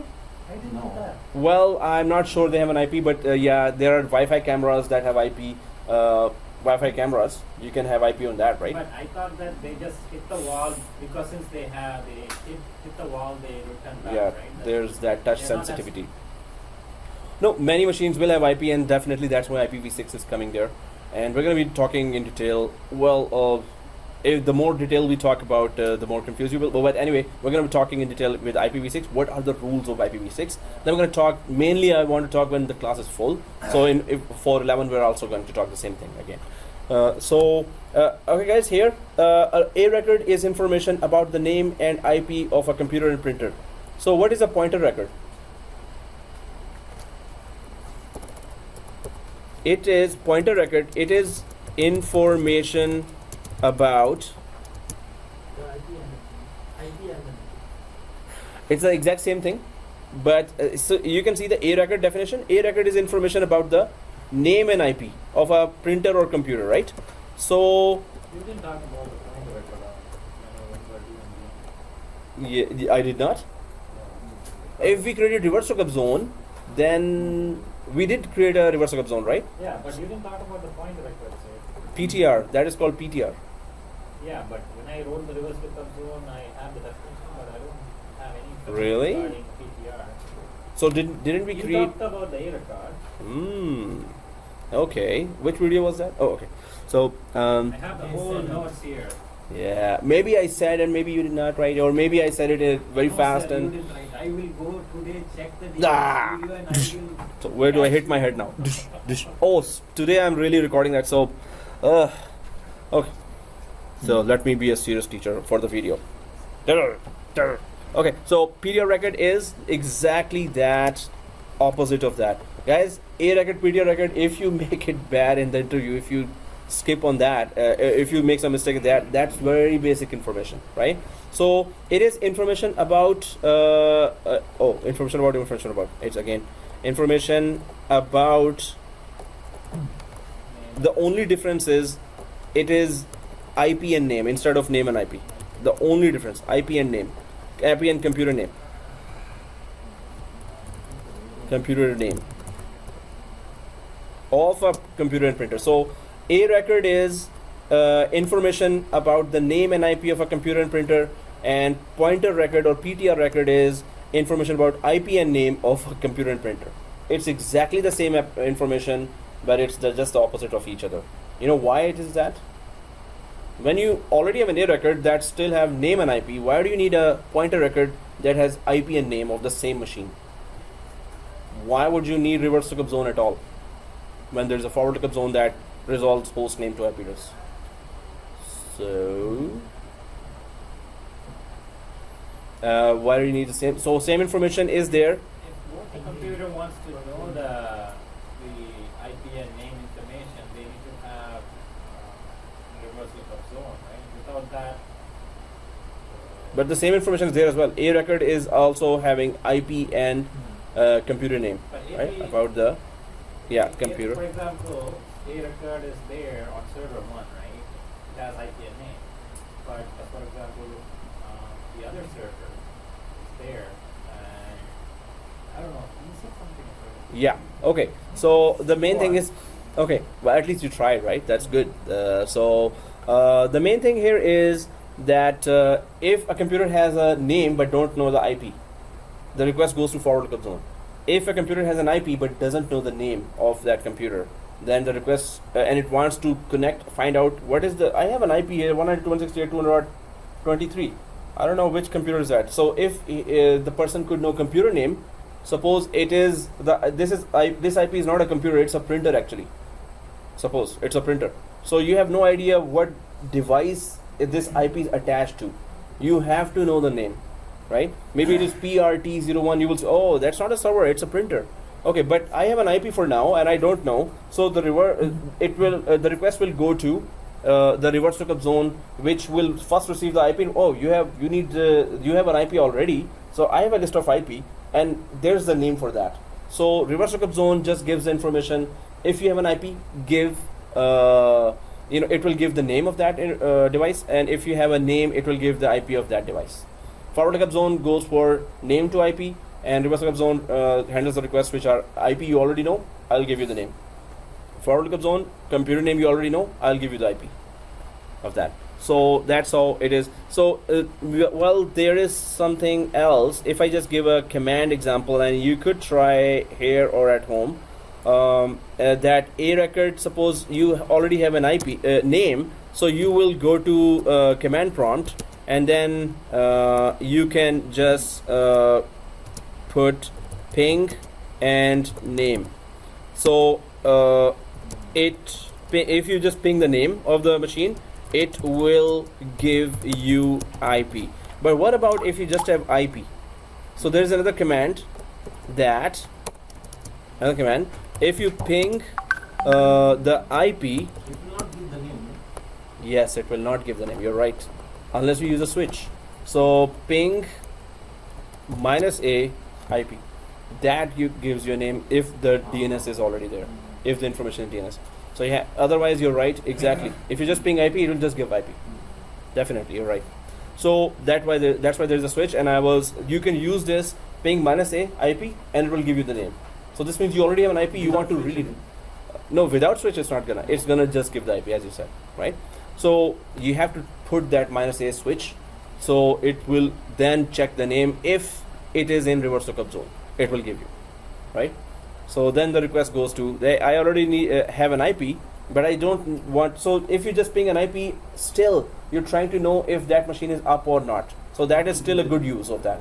But still, now you need to know that if first thing, it is up or not. Second thing, what is the name of that machine? Is it a printer? Is it a server? I need to know from name. Sometimes the names are vague. At least you still know the name. You can tell the administrator, okay, administrator, I have this name. What is this? Suppose in production environment, some of those administrators put the name as very vague. Printer, any server is S2389592. Sometimes they just put the name like that. So hackers would never know, is it a file server? Is it a web server? Is it Exchange server? Is it a... So they just put alphanumeric characters to a name. So only administrators know that how they put that. F2 would be actually floor 2, or it could be anything else 2. So only administrators would know why they're using that, right? So this is the command. These are the two commands there that you should be trying. Just ping name for forward lookup zone and ping -a IP only. Just don't ping just IP there, right? Otherwise it will only give IP, not the name, but this switch will give. Okay guys, so once the DNS is there, so we talked about it resolves host times IP address, forward lookup. Then we talked about there's forward lookup zone here, and then there's a reverse lookup zone here, and we understand that they're there. So in the forward lookup zone, reverse lookup zone, we have records. So we didn't talk about those records, and we must understand what are those records. So pointer record and A record are the main there that we use. Then there is also other records that we can try. So there is two types of DNS, actually 3 types inside DNS, and we configured those as well. There is primary DNS, and then there is secondary DNS, and then there is stub zone. Primary zone, secondary zone, stub zone. Oh, I should have put that primary DNS zone, actually zone. You're right. So stub zone. So it is primary zone. Within DNS there are zones, right? So within DHCP there are scopes. So within DNS, primary zone, secondary zone, and stub zone. Primary zone has all the, so within primary zone you tell DNS what to do, how to configure DNS, whatever you want to configure DNS, you will go to primary zone of that. So when you're creating a new zone, this new zone we created inside only reverse lookup zone. So then we knew that, oh, there's a primary zone, there's a secondary zone, there's a stub zone. Okay, the primary zone, what is the difference between primary zone and secondary zone? First of all, primary zone Read and write. it is read and write. Okay, primary zone, it is read write zone. So what does that mean? We can make changes on the Yeah, we can make changes, modifications inside the DNS. You want to create an A record, you want to create a pointer record. So if it was a secondary zone, you won't be able to do that. Exactly, because secondary zone, it's not DNS, it's secondary zone here, and it is just read only zone. So primary zone has all the A record. Primary zone has forward lookup zone, reverse lookup zone. Secondary zone has also forward lookup zone, reverse lookup zone.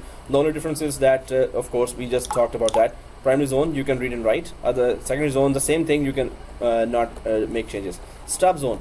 Stub zone is also it does not have full database of DNS, and doesn't have the game. it is an intelligent pointer or intelligent pointer / forwarder, we can say. Forwarder. What does it do basically? What does stub zone do? Anything? Forwards searches to the primary. Exactly. So that's what I said, intelligent pointer or forwarder.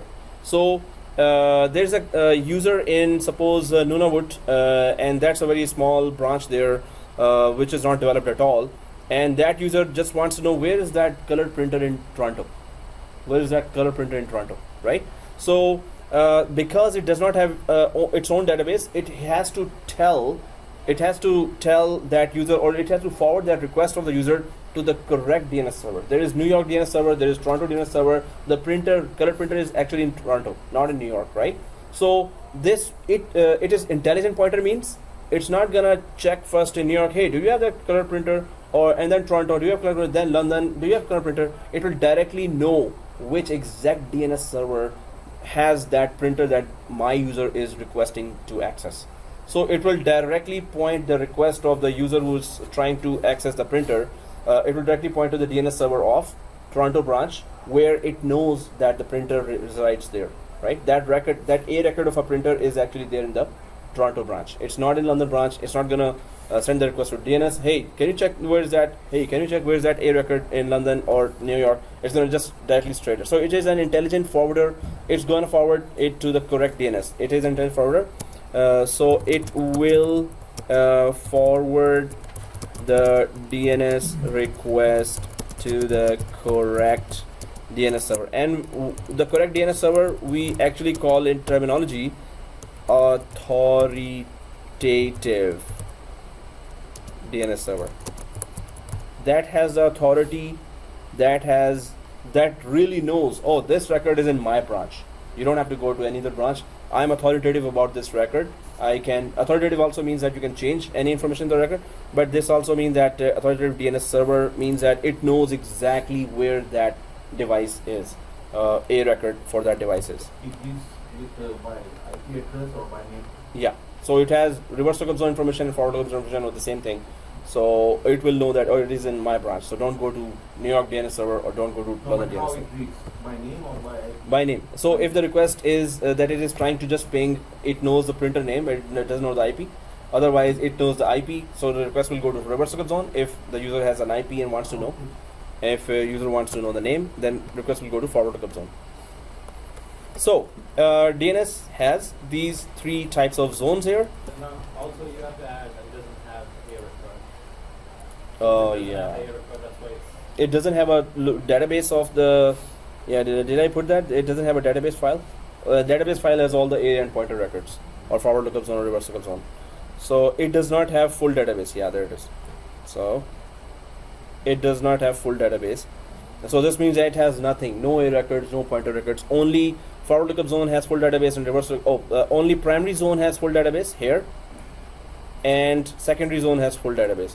Secondary zone database you cannot make changes. Primary zone database you can make changes here. So why do you keep primary zone and secondary zone? Why you have a very intelligent Stub zone. Yeah. Stub zone is for small branches where there are very few requests. Secondary zone, you don't have a tech guy there to actually make changes. You don't want other DNSs to make, that you're allowing anyone else.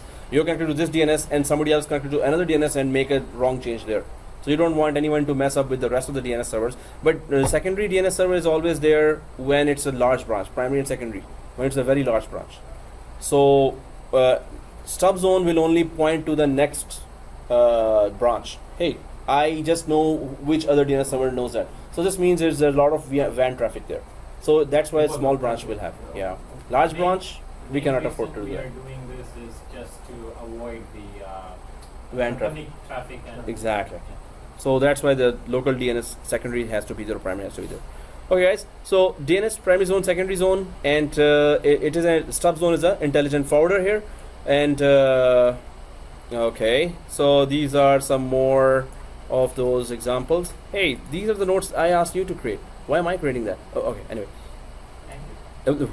welcome. The correct answer is WellQ. There's a new word now. Thank you, WellQ. Okay, no, welcome. Sorry. So You will get Tim Q team Q. Now everything is Q. So and we get DQ. Really. and it never stops. So They're going in forward with yeah, and there's a long queue for that. So okay, guys, what else is there? DNS. So there are zones, and there is primary zone, secondary zone, sub zone, and there are there are other records as well. But I just want to stay within the 7410 exam objectives. Otherwise, there's a lot there that we still need to know. But that's coming in. In-depth DNS is coming in 7411 as well. So this is what we did. Reverse lookup zone we created, and then okay, what is NS lookup?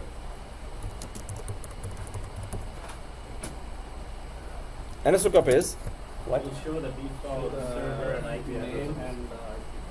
So what do you call that default name and IP? There's a name to that. It shows Local host. No, it shows there's a specific word to that. IP network configuration. So whatever configuration NS lookup shows, there's a word to that. It shows FQDN, Fully qualified. fully qualified domain name of your DNS server. So NS lookup shows FQDN or fully qualified domain name. Fully qualified domain name. Fully? 9 fully. FQDN 9 fully? Okay. No, it should be not 10 is the bracket. Fully qualified domain name of the DNS server. Alright, so NS lookup shows that, and through that we try to know. So it just shows the information of default server. Default, is it concerned with the domain controller or the DNS server? Yes. It is only concerned with DNS server information. So IP of DNS server, right? Default server name and IP of that DNS server. So it only is concerned with that NS lookup, and we talked about that NS lookup as well. And then there was in the those in that networking area, you have preferred DNS and alternate DNS. So if you have preferred DNS, of course, this means, what is the difference between preferred and alternate? Preferred is the first one that is being used for resolving the mail, and alternate is the second one which is used when the preferred is not available. Exactly. First DNS to receive name resolution requests. If in case the preferred DNS is not available, then if preferred not available, then alternate is used. Alternate DNS, yeah.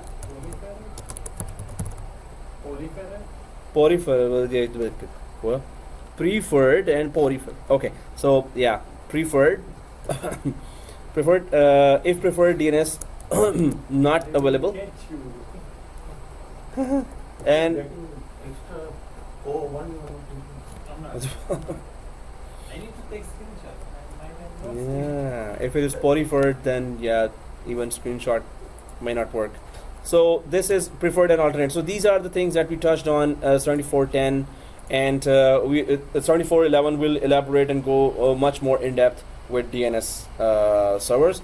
So I'm just going to copy that in the slide, and this is for DNS here. So A record, pointer record, SRV records. Okay. The updates, secure dynamic updates. CNAME, DNS replication, huh? Secure dynamic updates and then unsecure dynamic updates. Good. Yeah. So I'm just gonna add some more information here as well.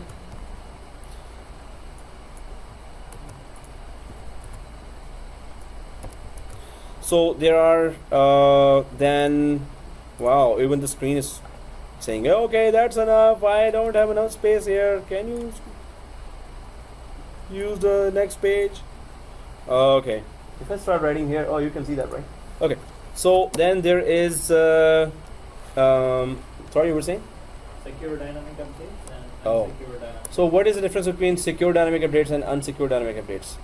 So- Active directory integrated zone, secure dynamic updates. Yeah, when you're creating a zone, there's an option that there is secure dynamic. So there are just two more things here: dynamic updates and non-secure. So secure and non-secure dynamic updates just means that dynamic means automatic. What is secure and non-secure? When a computer joins a domain, it becomes a secure computer in context to the active directory, and whenever a computer passes on an update to the active directory, it will accept it because it's set up as a secure computer. Now on the day you said that non-secure, even a hacker can have a DNS domain So it server. is between two DNS servers, that is secure or non-secure. So if you have two DNS servers, one DNS server is on a computer that is not joined to the domain, and the other DNS server is on the computer that is joined to the domain. So whatever is joined to the domain is secure as a DNS server. If the other DNS server is asking for a replication from the first DNS server, and the other DNS server is on a computer that is not joined to the domain, so that is a non-secure DNS server asking for a replication from a secure DNS server which is joined to the domain. that secure and non-secure means does Active Directory know this DNS server or not? Active Directory will only know when the computer is joined to the domain. Right. If it is not joined to the domain, it's non-secure. So But by default, it's not going to provide the updates, right? When Yeah. we were doing the DNS, we saw an option. You can actually refresh. select the option to get the updates from non-secure too, right? Yeah, so there was another option as well. So by default, we were choosing Active Directory integrated. So there's one last thing here, which is AD integrated DNS. What is AD integrated DNS? Oh my God, we didn't cover it. Really? You just hurt my feelings now. No, okay, so AD integrated. No, some things I just pointed. Okay, this is integrated zone, and this is done. There was like 5 or 6 things. I don't think in one page you could have written everything there. So AD integrated zone is still on that page where it was showing primary zone, secondary zone, stub zone. Fourth thing in the bottom was just one line saying it is an AD integrated zone. So Active Directory integrated zone is a DNS zone that is living inside Active Directory per application partitions.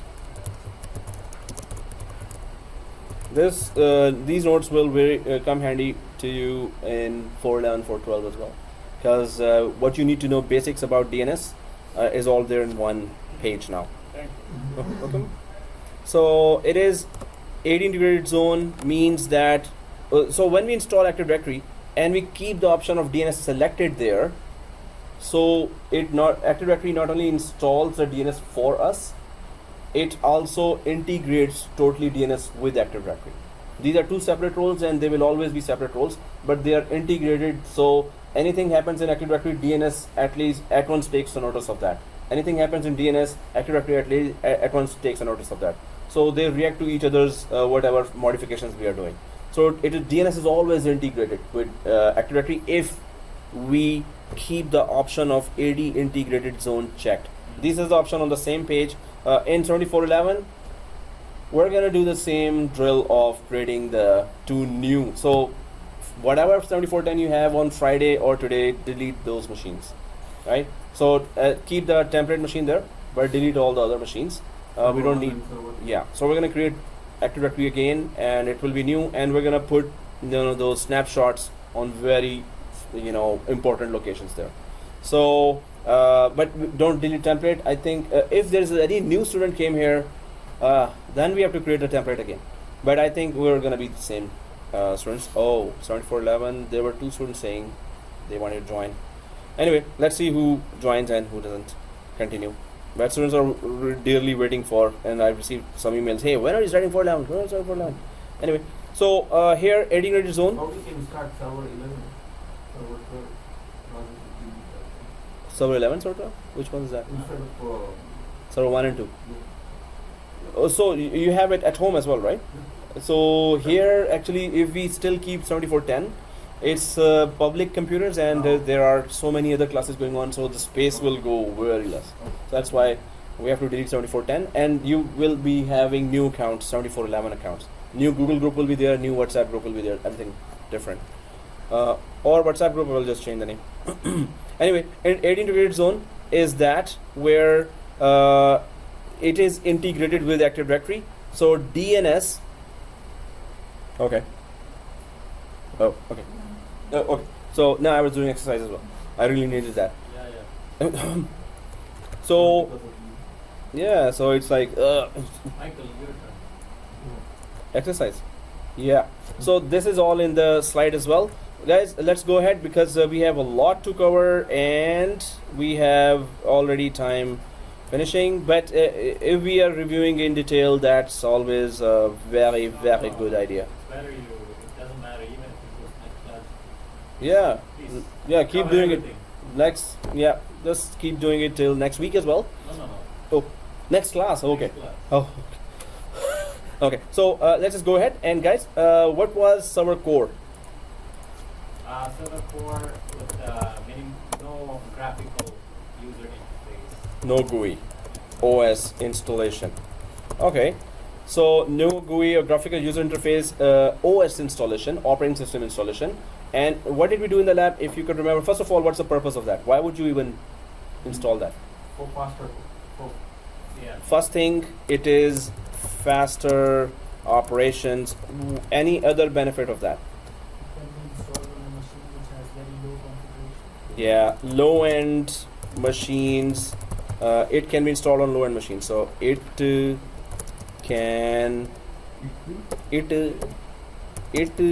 be installed on low-end machines. Okay. Oh yeah, that's one of the main portions. It has higher security. It has higher security because it has very less code exposed. Anyone understand what this is? Yeah. It is very less code exposed. When it's a graphical interface, it's a lot of code behind that is working to show you a window, second window, third window. So there's a lot of loopholes in those codes that hackers really exploit. Hackers are very intelligent programmers actually. So you're saying that when in the graphical user interface, when we click something, every window pops up, right? Exactly. So, It's so there's a there is code like behind that window. There's a loophole. Loophole is like what? Like a weak point? Suppose, yeah, a weak point. There's a code that says, okay, open a window that should have file written there, and the file should be drop downable. You can drop down the file. Then there should be save written there. Then there should be save as written there. There should be exit written. So a huge amount of code is just showing us one window. So suppose the programmers who created that are the very programmers. Maybe they think that okay, Microsoft did not pay us well, so let's just try to hack those. We know the code already. How did we create that? Let's just mess this up and put our own separate code that will just either delete your windows, distort your windows, or maybe some options are not working anymore, or just go inside the windows through that code loophole. So that's why Microsoft updates every month security updates and critical updates, because developers or hackers actually around the planet are trying to look at the loopholes in every Windows, right, operating system. They just install one operating system and then they start programming. Okay, oh, there's a one loop, so I can just put my code there, and then it will connect the whole operating system to my computer where I'm sitting here. Then I can just, from that computer, I can launch an attack on a bank, and the bank will think that okay, it was that computer the attack came from. Although, those in the bank also know that hackers actually use somebody else's computers, home computers that were never updated from Windows. Anyway, when you put the code, it just connects your operating system to their network. From there, they can go to another computer and then and then they launch the attack from that fourth computer. So, How can they put the code and save the code in Oh. order to establish a connection to them? because it's you're right that the code is not like exposed. It's not like I said the word exposed, but only programmers with special programs, with special applications, can check the vulnerabilities in the code and then try to. Normally, it is of course not easy at all. Not easy. Yep. So that's why then Microsoft releases some software that updates some of the loopholes and vulnerabilities in the operating system every month. Actually, it's so much used, so widely used. But if it is server core, that's a very less code to expose. So that's why hackers may not have a lot of loopholes there. I'm so interested with this hacking. Ethical hacking, you mean? Yeah, Okay. of course. That's Oh, what I yeah, meant. yeah. Okay, so stay ethical after learning that, and that's what we should do. We should stay ethical after learning, because they teach something that really is, could be used in the wrong hands. In the movies they said. Okay, so it has higher security because it has very less code. Any other benefit you can think of, Any other benefit? other than what you already see? cost. Good. Cost of maintenance. Well, yeah, kind of. First I said good, then I said, yeah, so because cost-wise, you already are using maybe a low-end computer, right? So cost of maintenance is already low. So this is an additional benefit, yes. Mainly nowadays, or not nowadays. VMware. So It's good for not VMware, not virtual. for virtualization, and hey, you just read my mind. Zzz, zzz, zzz. It's like you're not No. telepathic, right? Exactly. Now you said nowadays. Okay, I know what these gonna Ah, because that day I also used the same maybe. say. Okay, guys. So the main we use it with high-end computer on very high-end servers. In fact, very high-end servers, really expensive servers. Put server core. Then put which role? Then put yes, Hyper-V role on top, and there you go. So you need to know that, and 7412 we're going to do exactly that. We're going to install the server core with Hyper-V. We did Hyper-V in GUI till now, graphical interface. So, but that is hypervisor 2. In 7412, that's going to be more trickier and difficult. Hypervisor 1 is the main thing we need to understand, where you install directly on the hardware. Base operating system. Exact. So yeah, hypervisor we install, so it will be installed directly on the hardware. So you have to manage it remotely from another computer. So you have to really So it's not know cost that. saving then. Hmm? It's not cost saving then. Because if you have two computers there, Mm. no, it is still cost saving that because you will install virtual machines on top of Hyper-V. So suppose you have 10 virtual machines, this Oh. means you don't have to buy 10 physical servers because of that.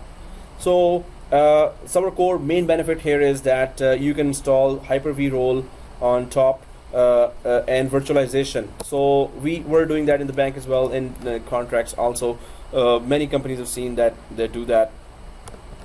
So they don't have to buy a lot of other high-end servers. Just one high-end server and 10 virtual machines or 20 virtual machines on top of that. But still I cannot understand why it's controlled by another computer. When we install that, you will see that, but it is a very small software that is installed. So if you directly log in, yes, you can directly log in, but you can only configure name, IP, just like we installed server core. Do you remember the lab server core? So we were able to only configure IP, name, join to domain, and very few 10 steps. There was a menu. So what is that? So it should be only configured that way. But then remotely you can, because you will have not only one server core, you will have 10 server core, but the 10 server cores will have 100 virtual machines. This means you do not have to buy 100 physical servers now. 100 virtual machines are there. So if you can control one remotely, one server core remotely, you can control 100 server core remotely as well, or 10 server cores remotely as well, but from the same dashboard. So that's how it is made, that because they know that it will be a lot of server cores, it's not only one. So they just put it, okay, let's remotely connect it to all those server cores from one dashboard only. But it's assigned to only one computer, or tomorrow I will be changing my place. I have computer over there. Anywhere.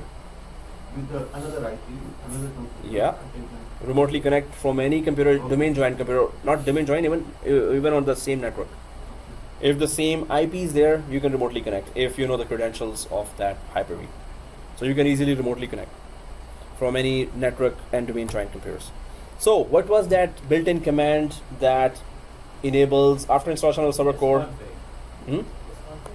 sconfig, exactly. Yo, all these things are from 410 exam. Every question I go to server for sconfig, Hyper-V. How many Hyper-V questions were there? Everything in my mind. Huh? How many Hyper-V questions were there There in was the one- actual exam? All the virtual machines, all the virtual machines. Yeah, everything virtual. But No, oh. when I was reading did you Oh. remember the first 300 questions I was Oh, yeah. understanding the concept? Good. Maybe they'll be given more for Hyper-V because it belongs to Microsoft preferred. Yeah, no, it is belong to Microsoft, and Hyper-V is because virtualization is now in every company. So Hyper-V you will see there. So definitely the Hyper-V questions are coming a lot. But anyway, in actual exam, do you remember how many Hyper-V related questions were there? That it is a Hyper-V environment and you have to do this, this, this. We cannot possibly remember all, but there could be a 6 to 7. vague idea. Oh, okay, 6 to 7 were Hyper-V only 7, questions. and then from group policy it was three questions. Mm. And then you know the order, right? Yeah.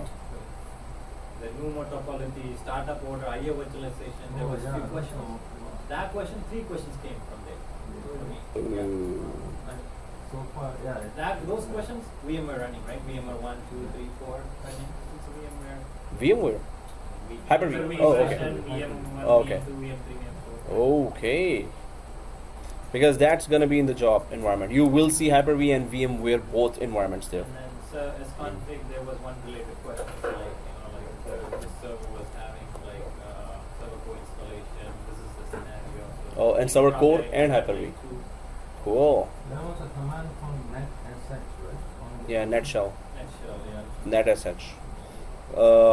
So NetSH is you can just put by command IP address. That command just does that. You can put DNS, anything IP, NetShell, anything network card actually, network card. It is NetSH. Okay, guys. So sconfig. This is the command to do menu-based configuration of server core. And what else was there? Coney? Oh, Coney Fugreson. Okay. So that's how you're remembering that. You're giving nicknames to everything, right? And then PowerShell. So in Power, what did we do next in the lab? We actually converted that to the GUI interface, right? And it worked. Yeah, It worked. Okay, there's a proof. after, Converted bag also worked. Yeah. What did it work. We converted from core to GUI. Yeah. We installed domain controller and DNS, Yeah. right? And then we converted back to core as well. No, it did Yeah, then uninstall, we yeah, installed it, properly. so, yeah. It gave an issue. Yeah, hyper. It didn't work? Yeah. So did we? Oh, that we were using another tool called CoreFig from a third party, right? CoreFig. Third one. Yeah. So that was an extra knowledge, and then I knew that, and I took a mental note for next courses. I'm not going to introduce that tool. Okay. So yeah, that tool is like it didn't work, but yes, the conversion from GUI to server core, that worked perfectly, right? No, we used the core fig as a GUI interface, in order to. No, first we did convert GUI and GUI to core. We did normal. Then I tried to just introduce that tool again. So I thought in 4 years maybe they must have improved that, and they still did not. So that was the second choice. First we already did the core to GUI and GUI to core. So the lab objective was already done. I was just giving extra information by introducing an extra tool there. So so it can be converted from core to GUI. So question to you is, if we in GUI, if we install any role, and then we convert it from GUI to core, will that role be uninstalled? Will that role never work? Or will that role still be there if we convert it back from GUI to core again, while that role we install in GUI? It will be there? Say that question again? Okay. So if we in server core, we converted to graphical interface, right? And then we installed Active Directory and DNS. Then we converted the core, so GUI graphical interface, we converted to core again. Okay. So if we convert that, we already had those two roles installed in graphical interface, right? But now we converted to core again. So will those roles still be there, or will those roles be uninstalled as soon as we convert it to core? Okay. Raj has no clue. No. Hey, come on, this is easy. No, I understand that what you said, but Will the roles be main affected point by the of using conversion? the core is you don't want GUI, but so you're upgrading from core to GUI and you're getting those tools, right? AD and DS. And then in order to uninstall from GUI to core, Yeah. GUI to core. It's not because uninstall, I had yeah. some of the questions in Fortinet. Mm-hmm. When you were uninstalling, we have to uninstall the GUI. Then only it goes back to core. So Yeah. when you uninstall GUI interface, you uninstall all the GUI. You tools. should use the term convert. Convert from core to GUI and convert GUI to core. Uninstall. So uninstall, I was saying that I should not use the word uninstall now. Uninstall was still used as a command, but we are converting from GUI to If core. you convert, then the tools will be there. But if you uninstall, then Yeah, roles will be there if you convert. Will it be there? Did we test that? Were that the case? So Active Directory was still there. It was still a domain controller. Yeah. Server manager is still there. Server manager was still there, and also it was still a domain controller while it was converted from graphical to core. It was domain. So whatever roles you install, they will stay there. They will not be affected if you convert it back and forth. Suppose you install Active Directory and DNS and then you convert it to core. Then you convert it to GUI again. Then you convert it to from GUI to core again. If you keep on converting, it will still not affect the roles. Roles will still be there, right? Yeah, exactly. So convert is the keyword. Oh. yeah, convert. No. What happened to this one? Okay, so okay, now I lost that editing capability. So server core, that's what we did there. And there are two commands there that I was supposed to send the lab for, and those two commands were netsh and netdom. So these two commands are netsh does what? It configures anything related to the network card, the IP address, the DNS address. So netsh command, so suppose in the interview they say, okay, you have installed server core, you say yes, I've installed server core. So then they start at once asking, okay, what is netsh and netdom? At once you'll be, what? So you can safely say, yes, my teacher did not tell me that. Oh, no, don't say that, come on. So, okay, it configures netsh command, not netsh.exe is a command that you can run in DOS.exe, netsh.exe. It configures anything related to network card, slash IP, whatever you want to do. And netdom, it configures. Like a video game. Huh? Netdom sounds like a video game. Good. So netdom, it configures the domain and computer related tasks like domain join and rename computer, disjoin from domain, so etc. It does all that. So with these two commands and their switches, and if you know how to configure those commands, you can actually configure the whole server core even with these two commands. But these are commands, so it's not that easy to configure. But if they ask and if it is required that you have to do it from command prompt, so without these two you cannot configure server core. netsh, you need to configure IP and subnet mask and gateway and preferred DNS, and then with netdom you actually need to rename the computer, join it to domain. So you need these two commands. I need to remember that netdom and netsh. Netdom is also netdom.exe. And DS and those things are partial, right? Users, with those you can add users. But those commands are for partial. DSAdd is in DOS, Also. not in partial. So okay guys, here so netsh netdom, these are in previous course that was a assignment for previous course guys, not this course. Previous course I gave the assignment, okay, configure the network card with netsh and join it with netdom. That was tough and all did that. That was really good. So I'm just going to send you the file for that if I remember. Their assignments I'm going to send you just as a proof, because there were some majority of the students actually had a good idea about. Here we had a little more newer students, right? So I didn't give that tough assignment. That was tough, this one. If you have to do that, that's a challenge to you. If you can do that in next 2 weeks, netsh, give the IP, install server core, netsh, give an IP, and join it to domain with netdom. If you Google it, how to use netsh and netdom in server core, there are such excellent labs there that with screenshots and explanation that you can do it like this. But that will be a very good experience for you, that you have configured the whole thing with just commands. Very good experience. So suggestion is you take it as an assignment, do it at home. If you cannot do it, just let me know, I'll send you the document, right? But if you Google it, which you should be very good in, you should be a very good Googler, so you will see that so many people have put very nice articles on that, and you will very easily be doing that. But once you do it, then you will understand what are the problems and issues you will face. If you never did it, oh, that's too bad. Okay, guys. So server core does not have much there other than the graphical interface, user interface, OS installation, faster operations. We just talked about the whole server core here. Not very complicated when it comes down to configuring server core. It's the benefits we talked, and that's it. How we configured sconfig, and we can still. So if you don't want to configure it with sconfig, then only you go for netsh and netdom. If you don't want to configure it with sconfig, so sconfig does it for you because it's menu based.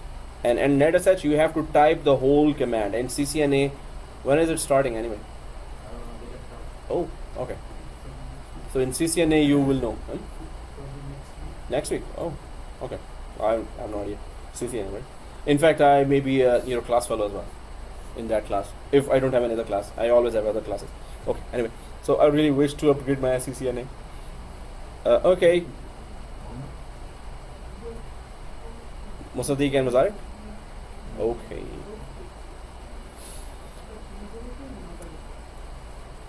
I have to grab some earbuds. Zooming now, and where's that? Oh, there it is. Oh, that's not it. Hey. Oh, what is that? Watching movie. One or two labs, the lights not even working. I saw the mouse moving, no sound. For me, his MC is the labs I put in. For his labs, I don't even watch the video. Oh, so- I mean, No labs, his the classes video. was recorded, but it's no need to view again. Yeah, his classes came. I'm gonna do it at the end, when I was doing Network Plus exam. After that, Oh. only I'm gonna do. In Network Plus, what practical you can do anyway? Okay. Yeah. Proceed. We can play with the wires. No, if I do that, I will only go for practicals, whatever practical we can do. Commands. Oh, yeah, you were saying? Oh, okay. So, guys, then we go for, we had server core, now Hyper-V.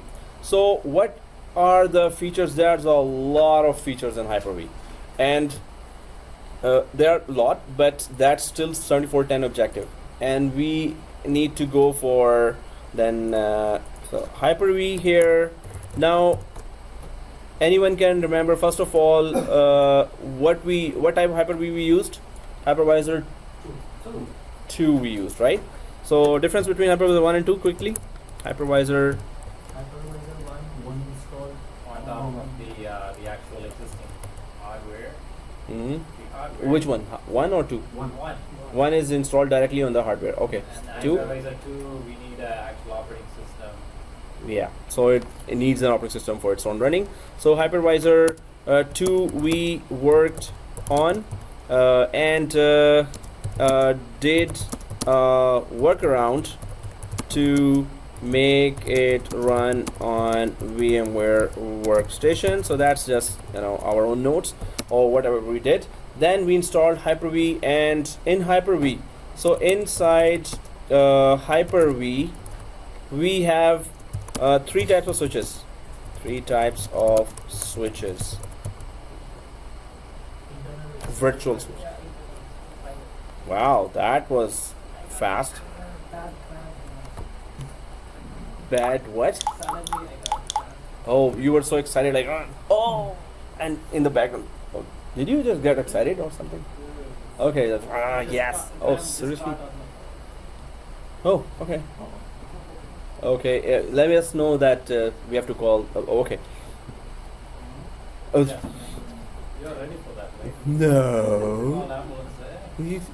Okay, guys. So it's a virtual switch. 3 types are internal. Okay. No. External, private. Differences? Now I'm gonna get you.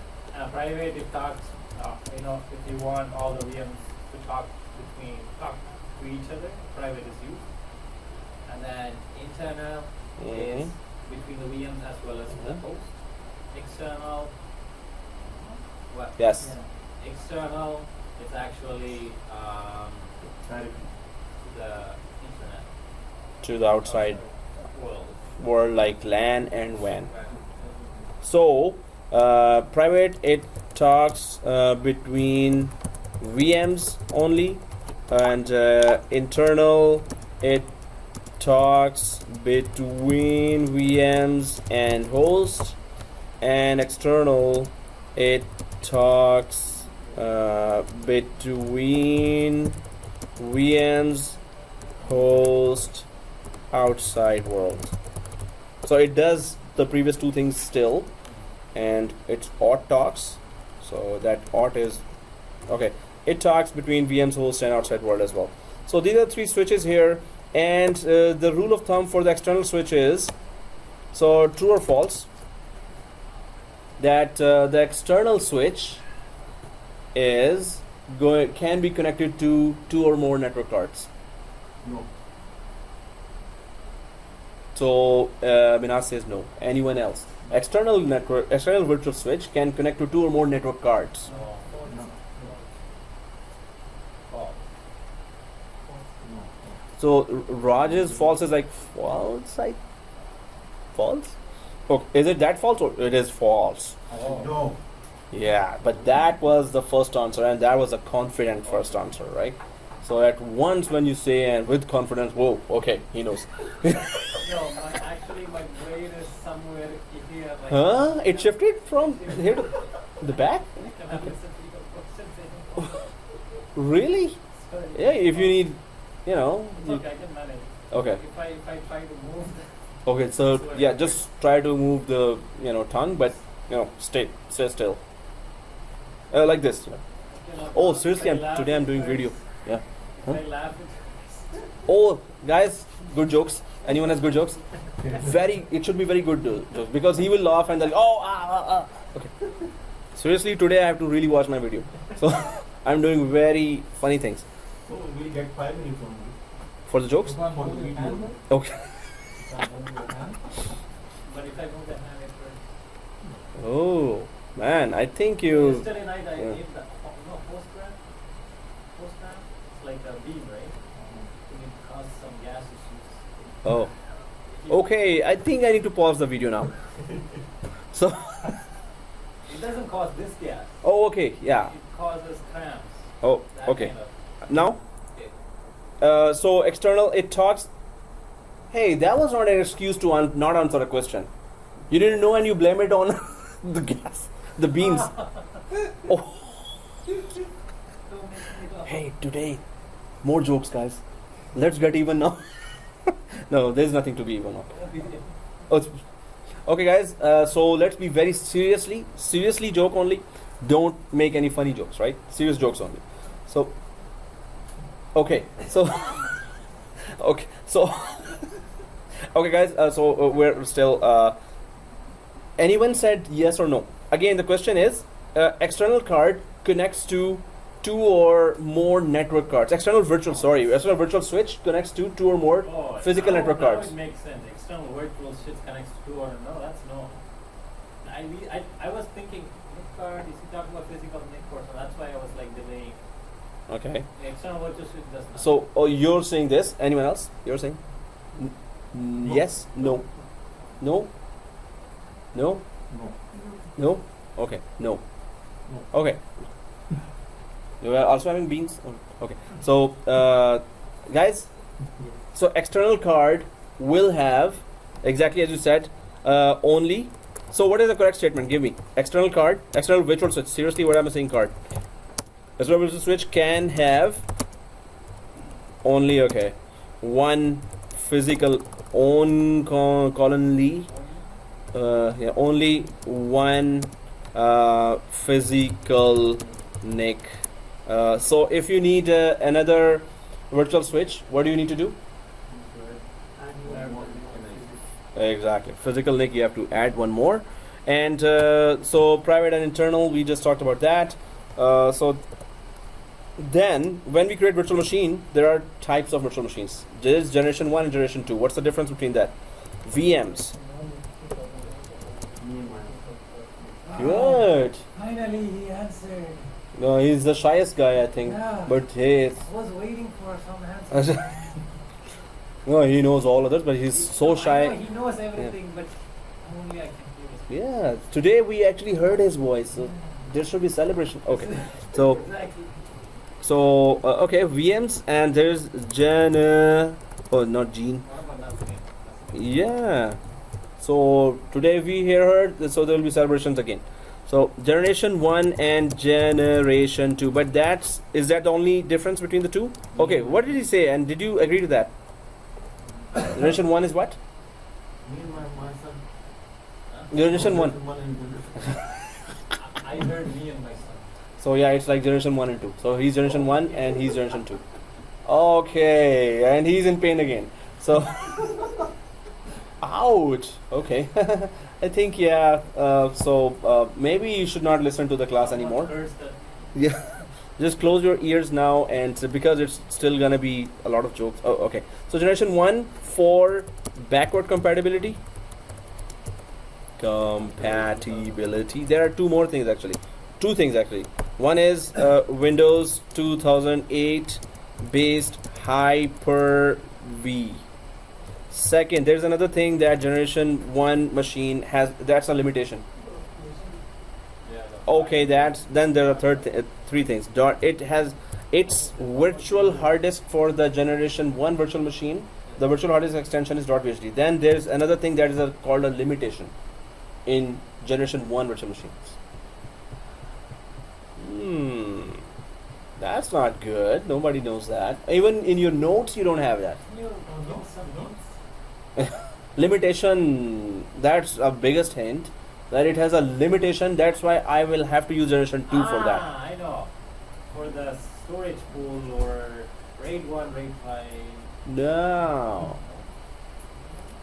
The limitation is, that's the limitation that you would not want to use generation 1, you would go for generation 2. Because I need, okay, that's the answer actually. You said something about generation when we were taking RAID, right? RAID is completely different. That's a different topic. Or when we were Nothing to using do with .vhd generation. disks, .vhd, It could be some comparison. Yeah.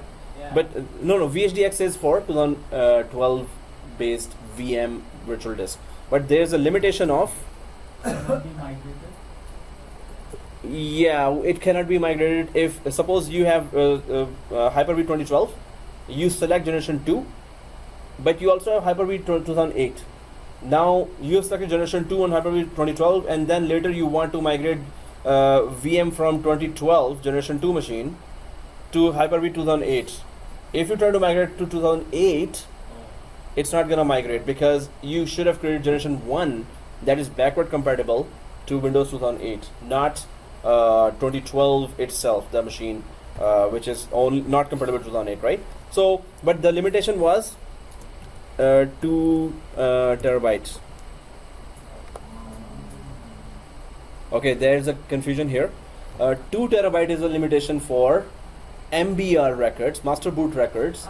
In RAID, and then GPT is more. Yeah, GPT is more. It supports a lot bigger. Up to So, which has 64 nothing to do with terabyte. this. 64 terabyte. Yeah. Yeah.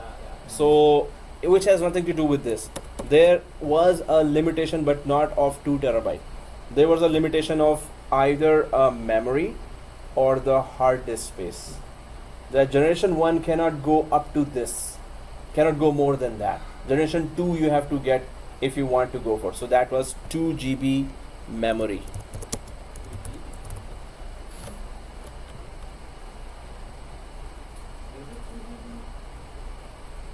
Okay, actually I need to Google that. This is a very small information.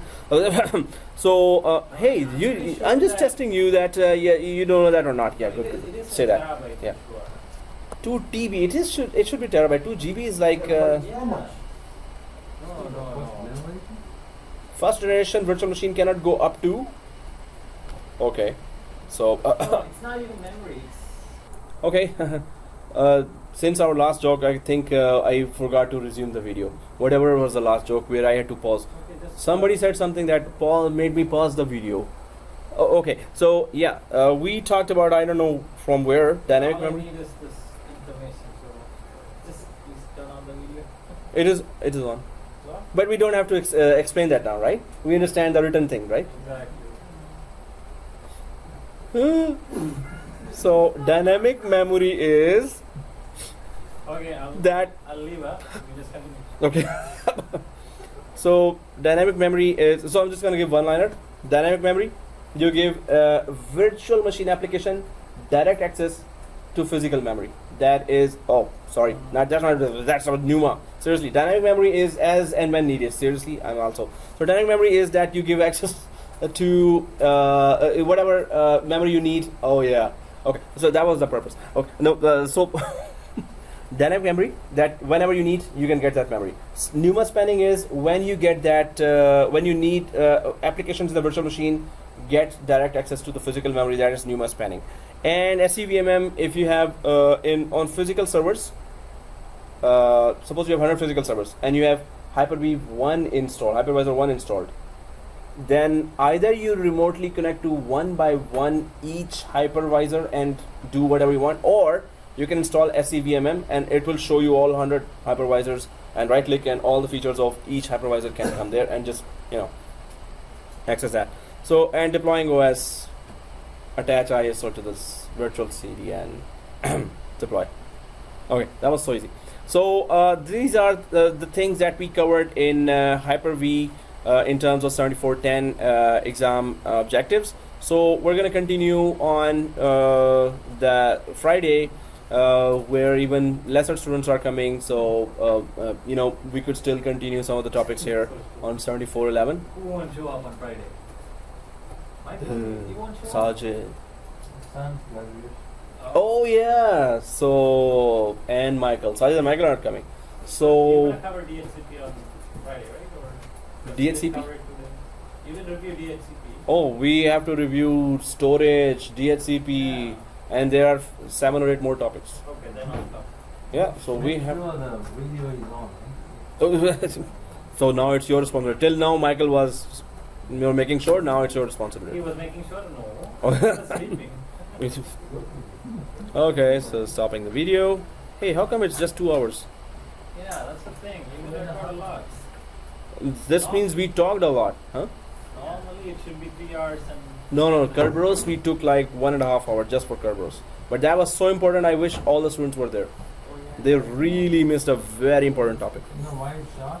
Because Raj was dragging. Raj was dragging all this time. Huh?